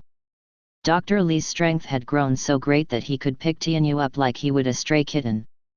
The physician hadn't gotten much taller. How much training had he been doing? The three of them are talking too, Tianyu pointed out. But their hands are moving. Niang was writing down in detail the various medicines and their dispositions, while Yao and NN were rolling up bandages and putting them away in the cabinet. This is your job, Dr. Li said, placing the daily reports he'd been reading in front of Tianyu one after another. Look into any unusual cases in the reports and find out what happened. Got that? After a moment, Tianyu said, yes sir. He had the sense that if he didn't give a proper answer, the good doctor might just break his neck. Chapter 7, Mame and her inept brothers. Mame looked at her little brothers, whom she hadn't seen in nearly a year, and wondered what had happened. Long time no see, Miss Mame. We're back. The first one to greet her wasn't either of them, but Chahu, the wife of Barrio, the older of her two brothers. Chahu had been an acquaintance of Mame's. In fact, that was how she had come into the family, and she had always been the cheerful type, but Mame had to wonder why she looked the way she did at that moment. What in the world happened to you? Chahu's right arm hung limply at her side. Moreover, her whole body was covered with injuries, and her slightly muffled speech implied that she had sustained some damage to her internal organs as well. Oh, I just made a little oopsie, and now I won't be able to use my right arm for the rest of my life. Well, don't you fret. I can still do a few tricks with the other one. See. Flowers and flags appeared in Chahu's left hand. Barrio, as usual, was watching his wife with lifeless eyes. Mame did indeed fret about the state Chahu was in, but there was another, bigger problem. Basin, what is that? She demanded. The younger of her little brothers had a duck perched on his shoulder. It hadn't been there when he'd come to summon Mame on behalf of the Moon Prince yesterday. Where had he gotten it? She's a duck. Her name is Yofu, Basin said with a completely straight face. Her brother wasn't adept enough to tell jokes, which meant he must be serious. I didn't ask what its name was. Ugh, it smells like farm animal. Both of you do. Mame covered her nose with her sleeve. Now that she looked closer, she could see that Basin's robe was streaked with poop. Mother, what is going on here? She asked, turning to Tao Mei, who had also returned from the western capital. Tao Mei squinted her differently colored eyes and gave her youngest son a look of resignation. I told him to leave it behind. And Miss Chahu told him to fatten it up so we can eat it. Chahu chirped. Basin found himself the subject of glares from both his mother and his brother's wife. Nobody's eating her. Yofu is family. Would you have me eat my own family member? The lowest cur wouldn't do such a thing. Just tell me what's happening, Mame said. She did remember that before he'd left for the western capital, Basin had been on some kind of special mission that had frequently seen him return home stinking of livestock. Had that somehow blossomed into love for a duck? Mame had seen him frequently lost in thought and had assumed he was besotted with someone, but it never would have occurred to her that the girl was of the avian persuasion. Basin, this duck is female, she asked. Yes. She lays an excellent egg once every 2 days. He was puffing out his chest for some reason. It was clear he hadn't neglected his physical training while he was away, he'd lost some of the baby fat around his cheeks. Just when Mame had been thinking he looked more valiant than before, she discovered that while his muscles might have grown, his brain had shrunk. Miss Mame, it's so cold outside, maybe we could hurry up and come in? You can see what a sorry state Miss Chao is in, and it's ever so hard to stand out here. Chao made a show of nuzzling up to Barrio. He flinched, but then wordlessly allowed her to lean against him. She didn't seem to be joking, her physical state was clearly less than ideal. Very well. Your rooms are clean. I suggest you change your clothes before you pay your respects to our elders. In deference to the strain of travel, no banquets are planned until 10 days from now. Incidentally, where's my father? He's back with His Majesty. Her father Gao Shun was officially the emperor's servant, and what with reporting on the western capital and dealing with all the work that had piled up in his absence, he would probably be stuck in the palace for quite a while. Mame entered the house with Tao Mei, Barrio, and Chao. You stop there, she said. What is it, elder sister? Basin asked. What do you mean, what is it? I'm not letting any ducks into this house. Go put that thing out in a field someplace. Well said, Mame. Tao Mei nodded approvingly. It looked like she had had this conversation more than once in the western capital but had come out on the losing end. If Basin could get the better of their mother in an argument, it meant he had grown in more than just his strength, and perhaps not in ways Mame was particularly glad to see. It's unheard of to keep a farm animal in your room, Tao Mei added. Look who's talking, mother. You had an owl, said Basin. An owl is not a farm animal. And I didn't bring it home, so there's nothing wrong with it. Evidently there was some story as to what their mother had been up to in that far land as well, but Mame didn't want to make this any more complicated than it already was. She decided to focus on Basin. Until you do something about that animal, Basin, you are not coming into this house, she said, and slammed the door. Sister. I promise I'll feed her and walk her. Yes, at first. But you'll stop sooner or later. Sister. Yofu is a good girl. She won't poop in the house. Says the man with his robe covered in bird crap. As Mame was having this absurd conversation through the door with her brother, she felt someone tug on her sleeve. Mommy? We have guests. It was Mame's son and daughter, as well as her younger brother's son. It had been part of the arrangement with Chao when the marriage had been decided, sister-in-law would handle all the child rearing. The boy was Mame's nephew, but she raised him essentially as if he were her own son. They're not guests. It's grandma, auntie, and your uncle. Don't tell me you forgot them. Grandma, the boy asked. A year was a long time for such small children. They'd been so close to their grandmother, but now they kept their distance. Only one, the oldest grandchild, seemed to have some memory of her and approached her. Welcome home, Grandma, he said. My, you've grown so big. Tao Mei picked up the boy, Mame's son, and stroked his head. At that, Mame's daughter and Barrio's son went over to their grandmother as well. Goodness, look at these children. When I left, they could hardly say hello. Tao Mei patted Barrio's son on the head and gave him a hug. Then she pushed him toward Barrio. Here's your boy. It's been a whole year, give him a hug, will you? Barrio quickly, albeit with clear trepidation, embraced his boy. He might have been a bureaucrat who spent all day, every day glued to his desk, but apparently even he could manage to hug one small child. Chu, meanwhile, studied her son's face. There, now, don't cry, she drawled, doing some sleight of hand to distract him. She couldn't pick him up with that ruined arm, but it wouldn't have mattered if she could, for she had no impulse to touch the child. She'd given birth to him, but she hadn't, in her mind, become a mother. Who are you, Auntie? Ah, I'm Miss Chu. An auntie, that's right. She gave the flags she had produced to the children, then stepped forward. Miss Chu will go on ahead back to her room, if that's all right. She moved with such lightness, but they could tell she was pushing herself. Mame glanced at Barrio. Why are you unharmed? Your wife is wounded from head to toe. Protecting the imperial family was supposed to be the role of the Ma clan.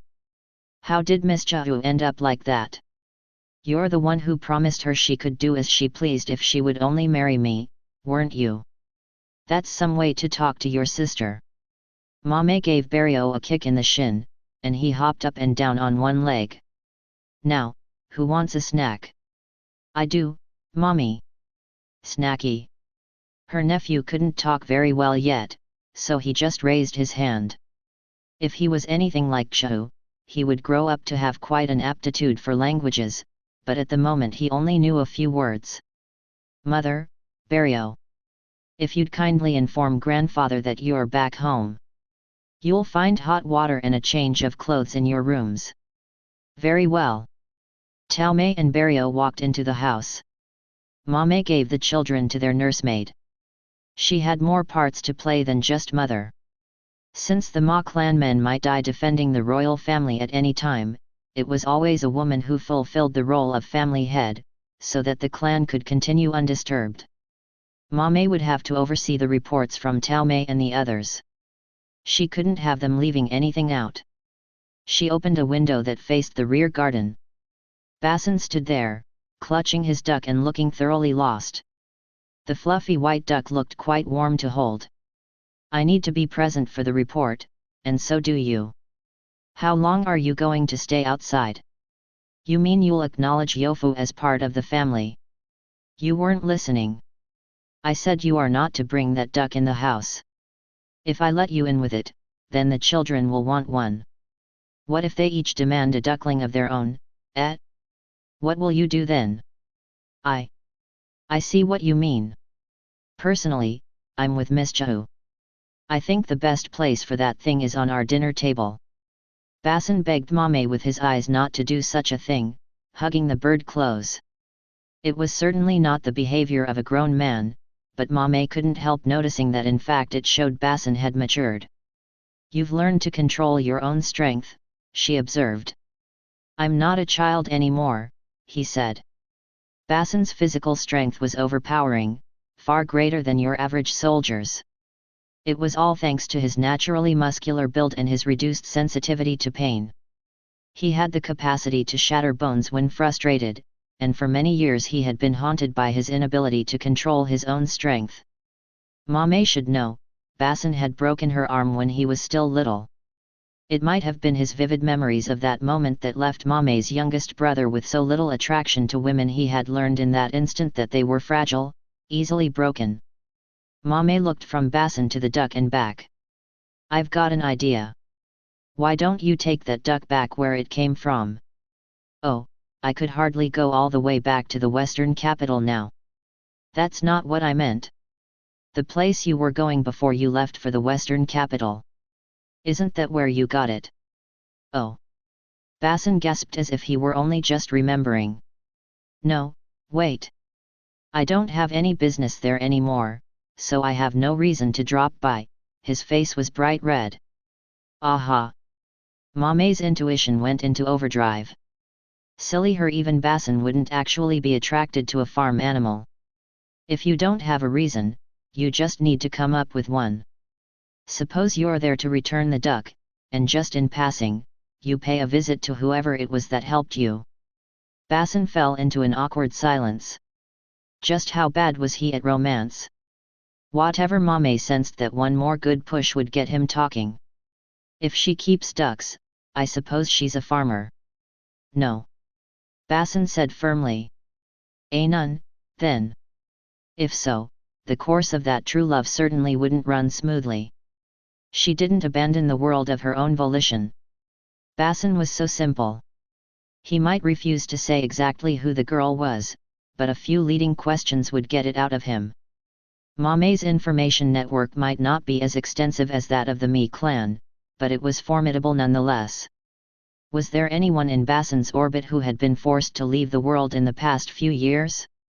One with whom he might reasonably be expected to have contact? Add in the duck factor and the answer became obvious. Tell me. She wouldn't happen to be a former consort, would she? Whatever do you mean? Basin asked, clearly shaken. Li Shu, at the time an upper consort, had been pushed to take vows for the crime of sending the court into an uproar. In order to prevent any jealousy, she'd been admitted, so Mame had heard, to a rather unusual kind of monastery. She'd joined a group of wayfarers looking for immortality. They experimented with a wide variety of farming methods and livestock, on the premise that you are what you eat, and so one's diet might lengthen one's life. Li Shu herself was a member of the Yu, or Rabbit, clan. Her mother had come from the clan's main house and was a childhood friend of the emperor's. On more than one occasion, His Majesty had assigned members of the Ma clan to guard Li Shu's person.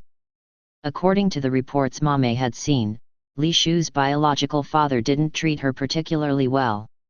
Rumor described Li Shu as a vile woman, so shameless that she had entered the rear palace of two different emperors, but the truth was that she had been simply, blatantly used as a political tool. Li Shu was something of a tragic figure, but at the same time, it was not the place of the Ma to criticize the doings of other named clans, so they had left the matter alone. The Yu clan had declined substantially from its zenith. Li Shu's father had been brought into the family as an adopted son, which was all well and good, but he lacked the acumen to carry a great house on his shoulders. Perhaps their status wouldn't have suffered so much if Li Shu had remained an upper consort. So, the object of Basin's affections was a girl of high standing, but one whose family was no longer so well regarded, and who herself was twice divorced and a nun. You certainly do have unique tastes. What's that supposed to mean? Basin said hotly. The duck had squirmed out of his arms and was pecking at the grass in the garden. I'll thank you not to go slandering her when you don't know anything about her.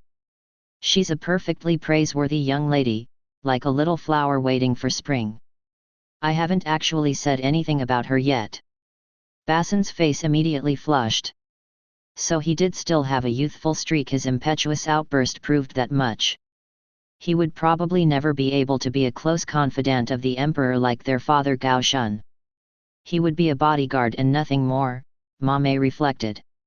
A little flower waiting for spring, she mused. To what kind of flower might she or Talmay be compared? Some had told Mame that she was like a vine, constricting and relentless. Considering that she had gained her husband through sheer tenacity, Mame could see what they were saying. Now, here was a problem. As much as Mame herself was trying to spur Basin on, there was a real question of whether it was appropriate for him to be visiting a recused former high consort. From a common-sense perspective, the obvious answer was no. Still, Mame hesitated to confront her little brother with this truth and urge him to give up just when he had finally taken an interest in the opposite sex. Was there nothing she, as his older sister, could do? A woman of the Ma clan had one major weapon, her mind. She always had to be thinking 2 or 3 moves ahead, so that she could take command should anything ever happen to the men. Purely in the interest of the clan, she should have simply told Basin to forget all about this girl. Yet that would have been to betray her ideals. At the same time, it would have been irresponsible to just thoughtlessly cheer him on. Mame was beginning to regret having given Basin such freewheeling advice. All right, Basin. For the time being, I want you to take that duck back where it came from. However, you should let them know you're coming. Let them know I'm coming. Yes, that's right. Moreover, your work there is already done, so you absolutely must get approval from, was it the Moon Prince? Was he the one who sent you there? Anytime you did something where there might conceivably be any kind of problem, it was important to have your superior's fingerprints on it when the trouble started. That was Mame's philosophy. Yes, it was. Finally, when you go to give the duck back, I'm going with you. You are? Why? Well, they must have more than just ducks there, right? I'm sure they keep plenty of animals. I'm going to bring the children so that they can get some hands-on experience. If I happen to bump into the honored daughter of a famous house while I'm there, so be it. It came down to this: she needed to plant the seeds of a conversation. The named clans met once every several years, and most of them could usually be expected to attend, except perhaps that band of eccentrics, the Law clan. And it was nearly time for the next meeting. The status of the Yu clan had declined, and it was largely Li Shu's father's fault, so Mame suspected he wouldn't be there, someone else would attend in his stead. Mame had an excellent excuse to participate: she would accompany their grandfather. She just had to make contact with the Yu clan. Then she could help the seeds she had planted grow. What did you do during all that time in the western capital? Don't you have any impressive feats to show for it? Did I say I did in any of my reports? Without a war on, it's hard for a soldier to distinguish himself, you know. In a world at war, Basin would certainly have taken any number of heads, literal or figurative. Then again, with his hard-charging personality, he might not have lived long enough to celebrate it. Fair enough. There did seem to be no end of tales, though, that some random farmer did all sorts of good. Yes. He really was a most excellent farmer. They were true. Mame wondered who in the world this person could have been. He must have been quite something, to make his name known as far away as the royal capital when he was only a man of the soil. Speaking of his name, she didn't actually remember what it was, it had been so common that it had slipped her mind. So what did you do out there? She asked. Got rid of bandits and bugs. Right. That won't get us anywhere. Some years ago, the emperor had gifted a middle consort to a soldier, but that precedent didn't seem to hold out much hope for them. In that case, maybe we could lean on His Majesty's fatherly impulses. The emperor, she knew, regarded Li Shu like a daughter. In that case, they would probably have to get Audio involved. What are you muttering about, sister? Oh, pipe down. I'm trying to think. Anyway, just tell the Moon Prince what you're doing. Got that? Yeah, sure. And make sure you wash and change. Leave the duck in the garden. Mother can't make her report without you, can she? Yes, all right. Basin said something to the duck and then left it with the gardener. As Mame watched her impossibly naive handful of a brother go into the house, she pondered how to make her next move. Chapter 8, True Records of an Elder Brother. Lingering cold, clear skies. I did some crop treading. I got the local women and children to help me, we did about 10-10. Not bad work for a season when there isn't much farming to be done, but I wonder if there's anything else I could be doing. Plum blossoms, snowy skies. Looking after the sweet potatoes in the storehouse. The trick is that you have to be careful of the humidity or they'll rot. Seeking some way to process them besides drying them. Got a letter from La Han. What could he want? Spring chill, rainy skies. La Han visited. Claims there's a job only I can do. If I succeed at this, advancement to court service won't be just a dream. A man like me was made for more than farming villages. Early spring, cloudy skies. In preparation for leaving my house for a while, I'm leaving oversight of the fields in the hands of a farmer I can trust. Searching among the young folk of the farming village for a few people to come with me. La Han tells me this worksite will demand people who are hale, hardy, and adaptable. Many families are loath to give up helping hands, though. I'll focus my search on people with few or no relatives. Lingering spring, clear skies. Lahan led me to a harbor. I'm to go by ship? The sweet potatoes and white potatoes with which I've been entrusted are packed in rice husks to keep them from rotting.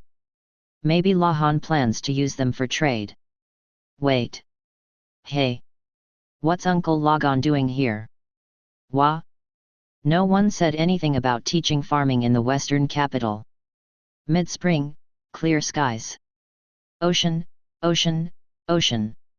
The sight of my relentlessly vomiting uncle makes me glad that I cope well with moving vehicles. My uncle didn't remotely recognize me as his nephew. And after I told him my name so many times. I mean, not that I care. There's not much to do on the ship, so I help with cooking in the galley or dangle a fishing line pointlessly into the sea. Call it obvious, but there's no soil to till in the ocean. Spring in the air, cloudy skies. We make a brief stop at the country of Anan. As a southern land, it has a wide variety of produce. Lots of fruit, but not many dry crops, presumably because the salt wind would damage them.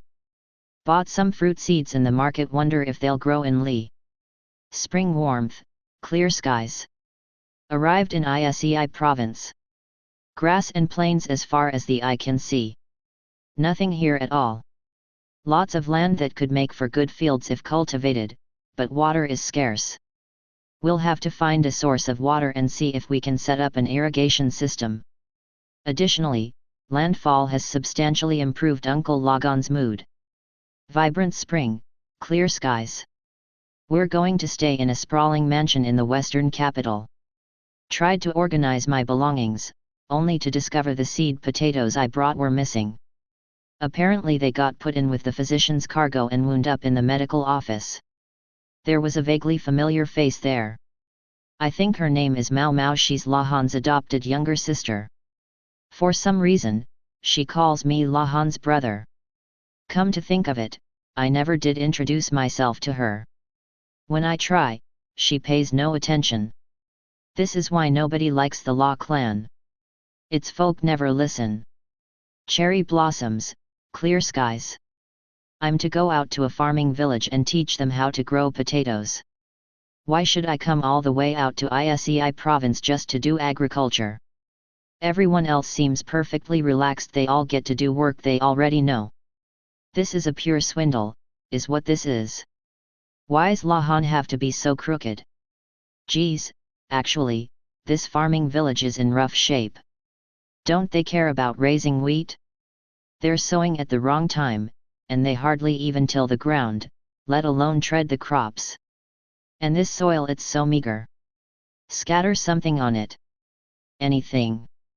Even ash from the ovens would be better than nothing. Spring breeze, clear skies. Isei province sure doesn't get much rain. It's great that I came out to this village with Mao Mao and her friends and all, but now I'm supposed to spend a while teaching these farmers to grow potatoes. I have a feeling that white potatoes are better suited to the climate here than sweet potatoes. Come to think of it, weren't people talking about a swarm of insects or something? I do feel like there are a lot of grasshoppers around. No matter how many of them you kill, more just pop up in their place. Pain in the neck. I'll dilute the farming chemicals Mao Mao gave me and scatter them around.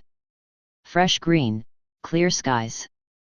The midday sun in Isei province is bright and hot, but the nights are freezing cold. These huge temperature swings have me worried for the health of our potatoes. I finished my work at the farming village and went back to the mansion in the western capital.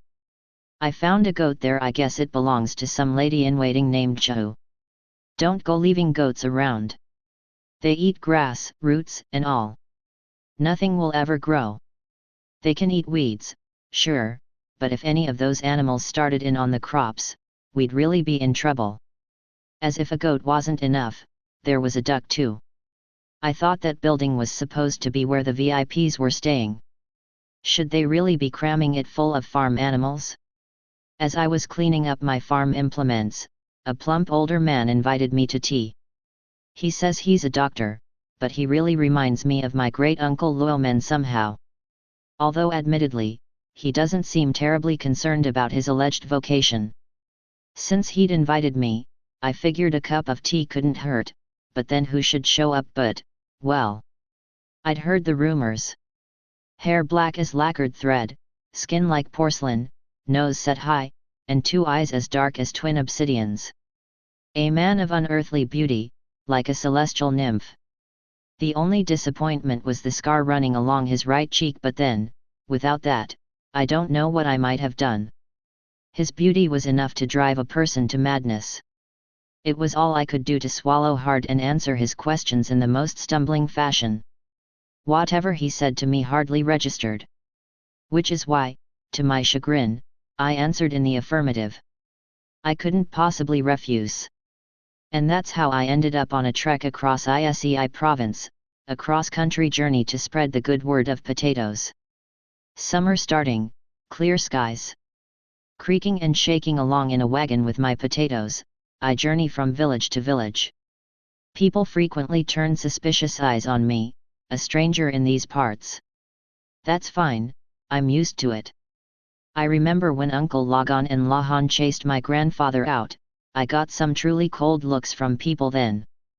My mother and grandfather kicked and screamed, whereas my father took to farming immediately. I had to ask myself what I was going to do. As a boy of 10, my only choice was to closely observe the adults around me and somehow find the right response to the environment in which I found myself. Truly, I did a fine job. Way to go, me. When I think about that, scurrying from village to village teaching farming methods actually seems rather simple. When this journey is over, I'm going to find me a lovely wife who's not scary and is eccentricity free. Fragrant breeze, clear skies. I stay for only a short time in any given village. I must teach them what they need to know in the space of just a few days. I tried using some of my precious supply of paper to give written instructions, but it's proven difficult. Literacy is low in the villages, so no one can read what I write. I suppose I need to boil it down and teach them in the simplest possible terms, but without missing anything crucial. That's what I've been trying to do. Maybe I'm becoming a better teacher, because if nothing else, people have stopped looking at me like an intruder and started treating me like a welcome guest. One time one of the village girls brought me tea. She was cute, but I'm sure a girl like that already has a husband, or at least a man to whom she's pledged her future. I know these things. I can't go getting the wrong idea. Nobody likes men who think every slight show of decency means a woman is in love with them. It's been interesting getting to know the foodways of this distant land. They seem to use bean sprouts to make up for what they lack in nutrients. I got some of the beans they use for this purpose, and I'll try doing the same thing myself when I get back to the western capital. Fresh leaves, clear skies. I used a pigeon to get in touch with the Moon Prince. Very convenient but also very inconvenient, considering they can only go one way. I need a pigeon resupply from the western capital before I run out of birds. I've come quite a ways from the western capital now. Just a little farther, and it will be time to double back. I found a most interesting kind of wheat in this village. I noticed that one field in particular had yielded a remarkably large amount, and when I looked into it, I saw that the stalks were lower than most, so that fewer of them were knocked over. That seems to be why they yielded more than average. Maybe it's sheer coincidence that lower growing wheat happened to proliferate here. I took seeds and some ears as an intriguing sample. Deep green, cloudy skies. All right, I'm finally halfway there. When this is over, I'm going to get a wife, believe me. There's something strange about the weather, though. It seems very gloomy, even though it's not the rainy season. When I look up at the sky, I can see a dark cloud on the horizon, and hear a strange sound. The cloud seems to be coming closer. When I really squint, I see that the cloud is a huge swarm of insects. Oh no!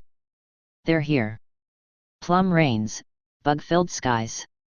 The locusts' assault continues no matter how many of them we kill.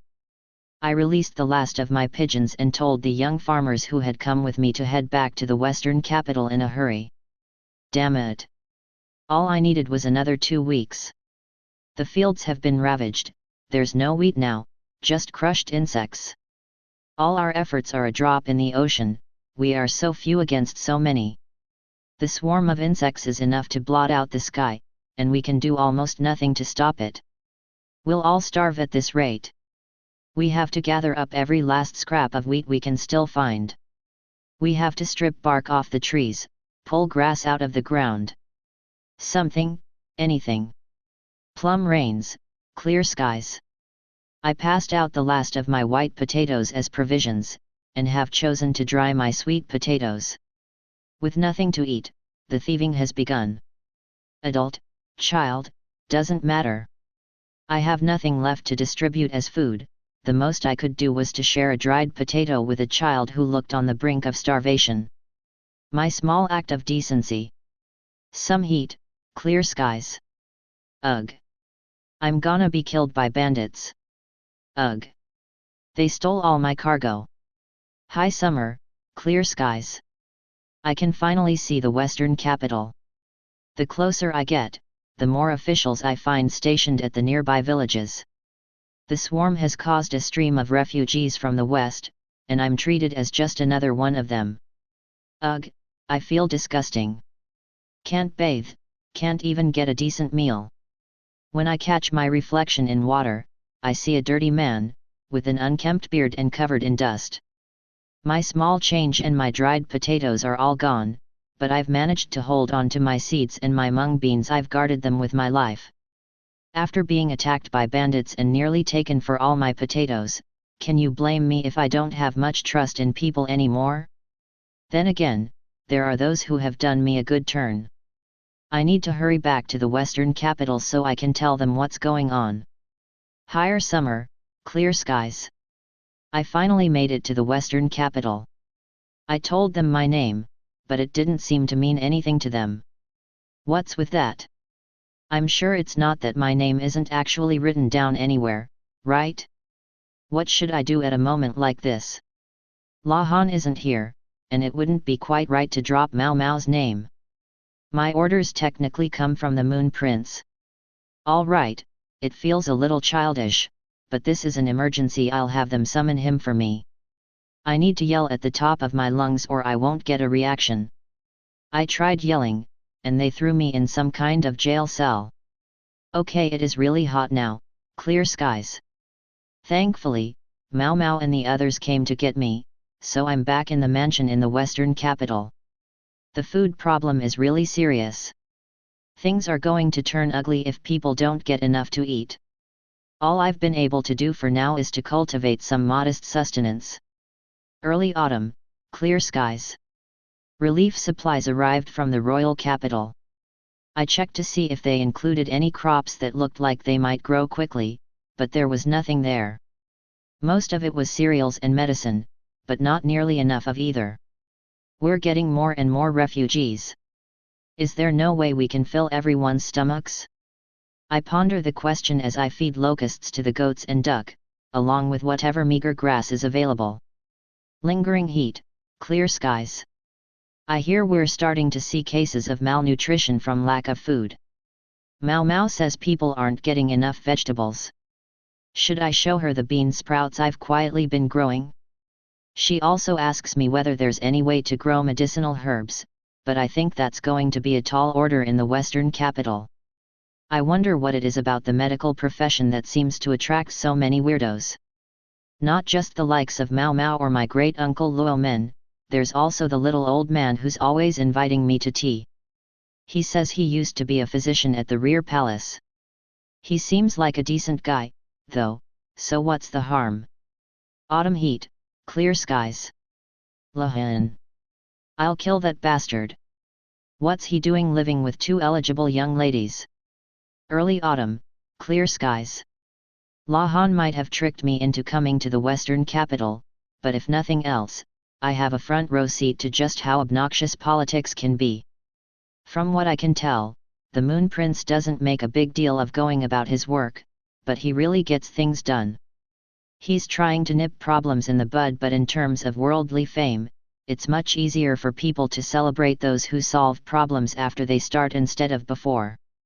Some guys really know how to deal with things, huh? Speaking of dealing with things, why am I in charge of these goats and this duck? Then again, if I don't protect them, Mischao is going to try to eat them. People are starving everywhere. Fresh, cool, clear skies.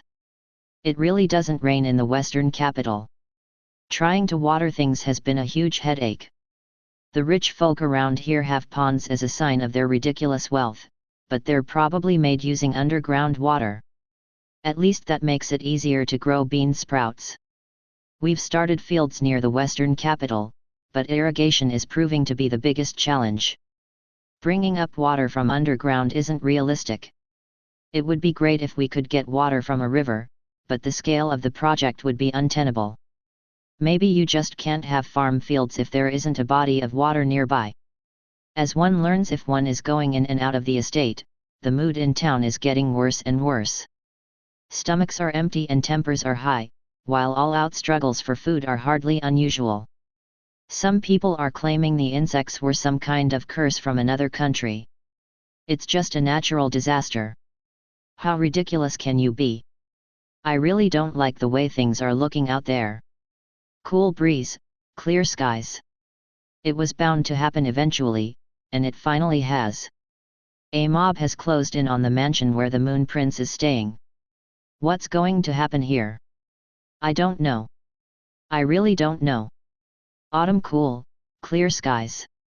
Now things make even less sense to me. Gyakuo, the leader of the western capital, is dead. What the heck is going on? Autumn colors, clear skies. I'm just going to stop thinking about politics. It doesn't make any sense to me. I always thought of myself as reasonably smart, but I'm not made for this. I think I would die of an upset stomach. If Lahan were here, I'm sure he'd just roll with it and keep cranking out work. I'll never beat him in that regard. With Gyakuo dead, things seem to have turned very serious. The mansion's servants can hardly bring themselves to do their jobs.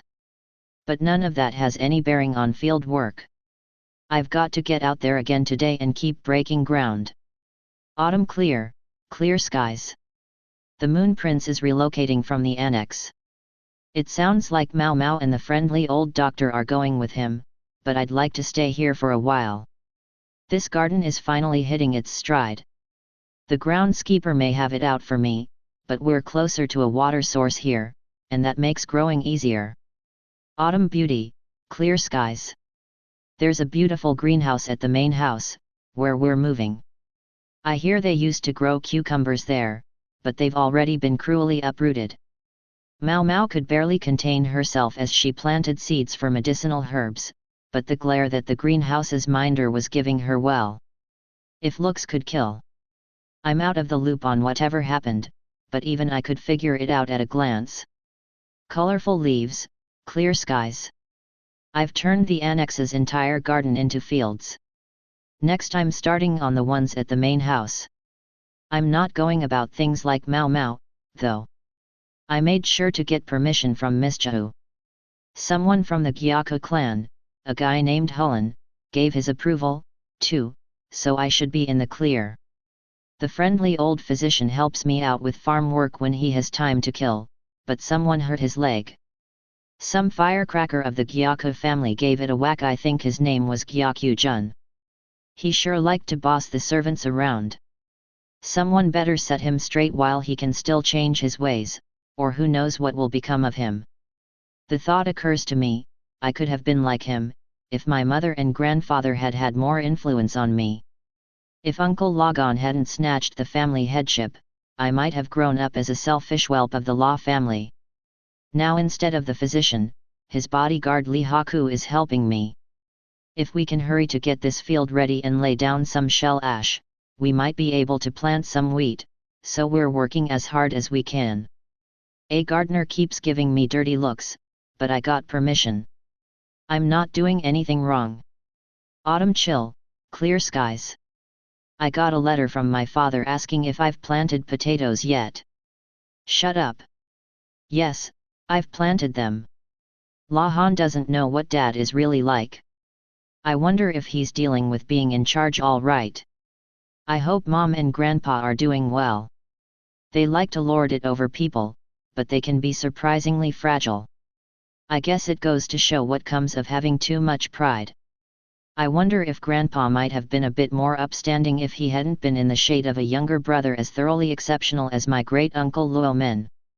As I was writing my reply, I saw Gyakyujun bullying his cousin, a younger girl named Xiaohong. I went over to them and he scurried off someplace. Humph. If he can't stand his ground, he should have left her alone to begin with. Hey, goat. That's precious paper. Expensive stuff that the physician gave me. Don't eat it. Late autumn, clear skies.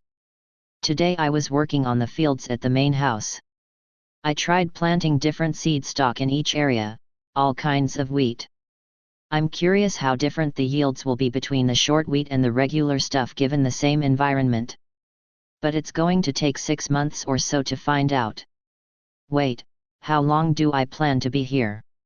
When do I get to go home? With Lee Haku and Helen helping me, work went quickly. Helen doesn't behave like the pampered son of a good household. He's more like an apprentice, trying out all kinds of different jobs. Well, it's certainly helpful for me. Any big brother with a younger sibling like him would be very happy. I went to the medical office to grab a quick break, since I knew the friendly old physician would serve me tea. Recently, Uncle Lagan has been at a lot of our little tea parties. I assume he's there to see Mao Mao, but she can sense his presence and makes herself scarce. The old doctor seems a lot like Luo Men. Somehow he really seems to know how to handle my uncle. It really brings home how everyone has some special skill or redeeming quality. Uncle Lagan wasn't there today, but there was some kid. A boy, probably 12 or 13 years old, not even old enough to have had his coming-of-age ceremony. He's a quick thinker, so they value him for doing small chores. I've seen him around a few times, but I've never caught his name. He said he wanted to introduce himself to me. Ah, he really is a quick one, isn't he? But, hey, your name is Ken Junji too, huh? Yes, a very common name, I hear it all the time, myself. Wow, so you're your family's oldest son? And your nickname is Hakuun? Makes sense, that's just the sort of thing you would call an eldest son. You know, I happen to be the oldest son of my own family. What? You'll use a different name if there's someone else with the same name around? What? Who does that? I mean, no, you don't have to do that. Please don't look at me all resolved like that. I won't give you any grief just because of a shared name. Hey, wait. Hey. I decided to tell him my name was Lahan's brother. Falling leaves, clear skies. There was some kind of commotion at the main house, but I'm busy. Harvesting my soybeans takes priority. Autumn frost, clear skies. Uncle Lagan is here all the time trying to see Mao Mao, and it's obnoxious. I'm amazed the old doctor can stand entertaining him. Miss Chahu said Mao Mao had gone to the port town to do some shopping. That would make sense for a few days, but now it's been 10 days since we saw her. For that matter, I don't see Miss Chahu either. Plus, the mood at the main house seems pretty grim. I'm sure something must have happened, but what good would it do for me to say anything? Maybe if I had the power or capacity, but I've never had much talent for those sorts of things, and sticking my nose in only seems likely to get me in trouble. I think I'd gain more from thinking about what to do with the soybeans I've harvested. Should I just eat them? Process them somehow? Grow them into bean sprouts? There are so many things I could do. Early winter, cloudy skies. Something's wrong with Uncle Lagan. I mean, something's always been wrong with him, but he's been acting especially strange lately. I finally found the moon prince, but for some reason my uncle was there too, berating Helen. Hey, uncle. Why are you burning those papers? He's scary. In a totally different way from my dad or grandfather. Heck, Hulun, it's just as scary how your expression never changes. Wait, what? Why are you sitting down on the burning papers and bowing your head? Geez. Burns, you're gonna burn yourself. Water. We need some water over here. 12th month, clear skies. I gather that the reason Uncle Logon was so angry at Hulun was because he did something to entrap Mau Mau. I can see why he would be upset. And to think, he's just an old guy who's normally no more than a bit of a nuisance as long as you don't antagonize him. Oh, and also, he's kind of a loser. And Hulun, something's up with him too. Whatever motivates his behavior, it's beyond what I can comprehend. I guess he decided his own older brother was in the way of making the Moon Prince the leader of the Western capital, so Hulun decided to eliminate him? I can't believe he plotted all that with that grin on his face. And here I thought he was just a nice guy helping with some chores. Well, I take it all back. I don't need a little brother like that. I'd even take Lahan over him. Chill cold, clear skies. Mau Mau and the others are finally back, but Miss Hyuuga is in bad shape. What the hell happened? She can't even use her right arm anymore. It's a real tragedy. Year-end, clear skies. Miss Hyuuga has set up camp in the medical office on the grounds that she's a convalescent. I grant that her injuries are serious, but she's really just using that as cover to lounge around and do nothing. I feel bad for the friendly old doctor, who seems to spend all his time taking care of her. I guess they're finally going to decide who gets to run the Western capital.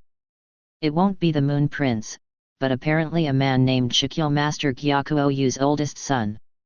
He's also, incidentally, Hulun's older brother and the father of that obnoxious brat Gyakujun. Are we really gonna be okay with this guy? New spring, clear skies. I saw Xiaohong today. I thought Gyakujun was bullying her again, but on closer inspection, I saw Xiaohong do something very unexpected. She slapped Gyakujun, taunted him, practically spat on him, and then went off somewhere. There was nothing the boy could do, he just burst into tears. That was when I realized his and Xiaohong's positions had been reversed completely. There was one other person besides me who saw the scene, Mau Mau. I just know she had something to do with this. Early spring, clear skies. I headed off to the farming villages with one thought in mind: this year, I'm going to get them to grow some decent wheat. I'll see to it that they tread the crop and till the soil. It's not going to be a repeat of last year. There won't be any lackadaisical growing practices on my watch. Things seem pretty busy at the main house too. Probably something to do with the new year. There's no end of work for politicians. But that's no concern of mine. I've got farming to do. Cold afoot, cloudy skies. When I got back to the mansion in the Western capital, there was nobody there. Just a second, what's going on here? Somebody? Anybody? Moon Prince? Mau Mau? Miss Hyuuga? Friendly old doctor? Lee Haku? Uncle Logon? What in the world is this? Don't leave me here. The thick stack of papers turned out to be somebody's diary. One of the people from the central region must have forgotten it when he went back home. It was discovered at the inn town, at the inn where its author had supposedly waited for his ship. A great many names appeared in the diary, but of the name of its author there was no sign. Nobody knew whom to return it to. However, from the extensive notes on farming methods and cultivation, the writer was obviously a professional farmer. Further, if the contents of the book were to be believed, this person was also quite important within the court hierarchy, important enough that he could directly summon a member of the royal family. However, when the owner of the inn sent the diary to the capital, he was informed that there were no farming specialists among the ranks of the most important bureaucrats. There had been such a person at one point, but he had long ago returned to the royal capital, and there was no way he would have forgotten his diary at the inn town. At a loss for what else to do, the innkeeper left the book with the gardeners, men who trod the wheat of their gardens with dead looks in their eyes. Strangely, the gardens of the Western leader, once regarded as the finest in Isei province, had been turned into wheat fields for some reason. Later, the diary would be edited into a manual of farming techniques, but its author remained unknown. The gardeners passed the book among themselves and laughed, their small measure of revenge against the interlopers from the central region at whose hands their gardens had suffered so much, but eventually the eye of some scholar lighted upon the diary, and this is the result.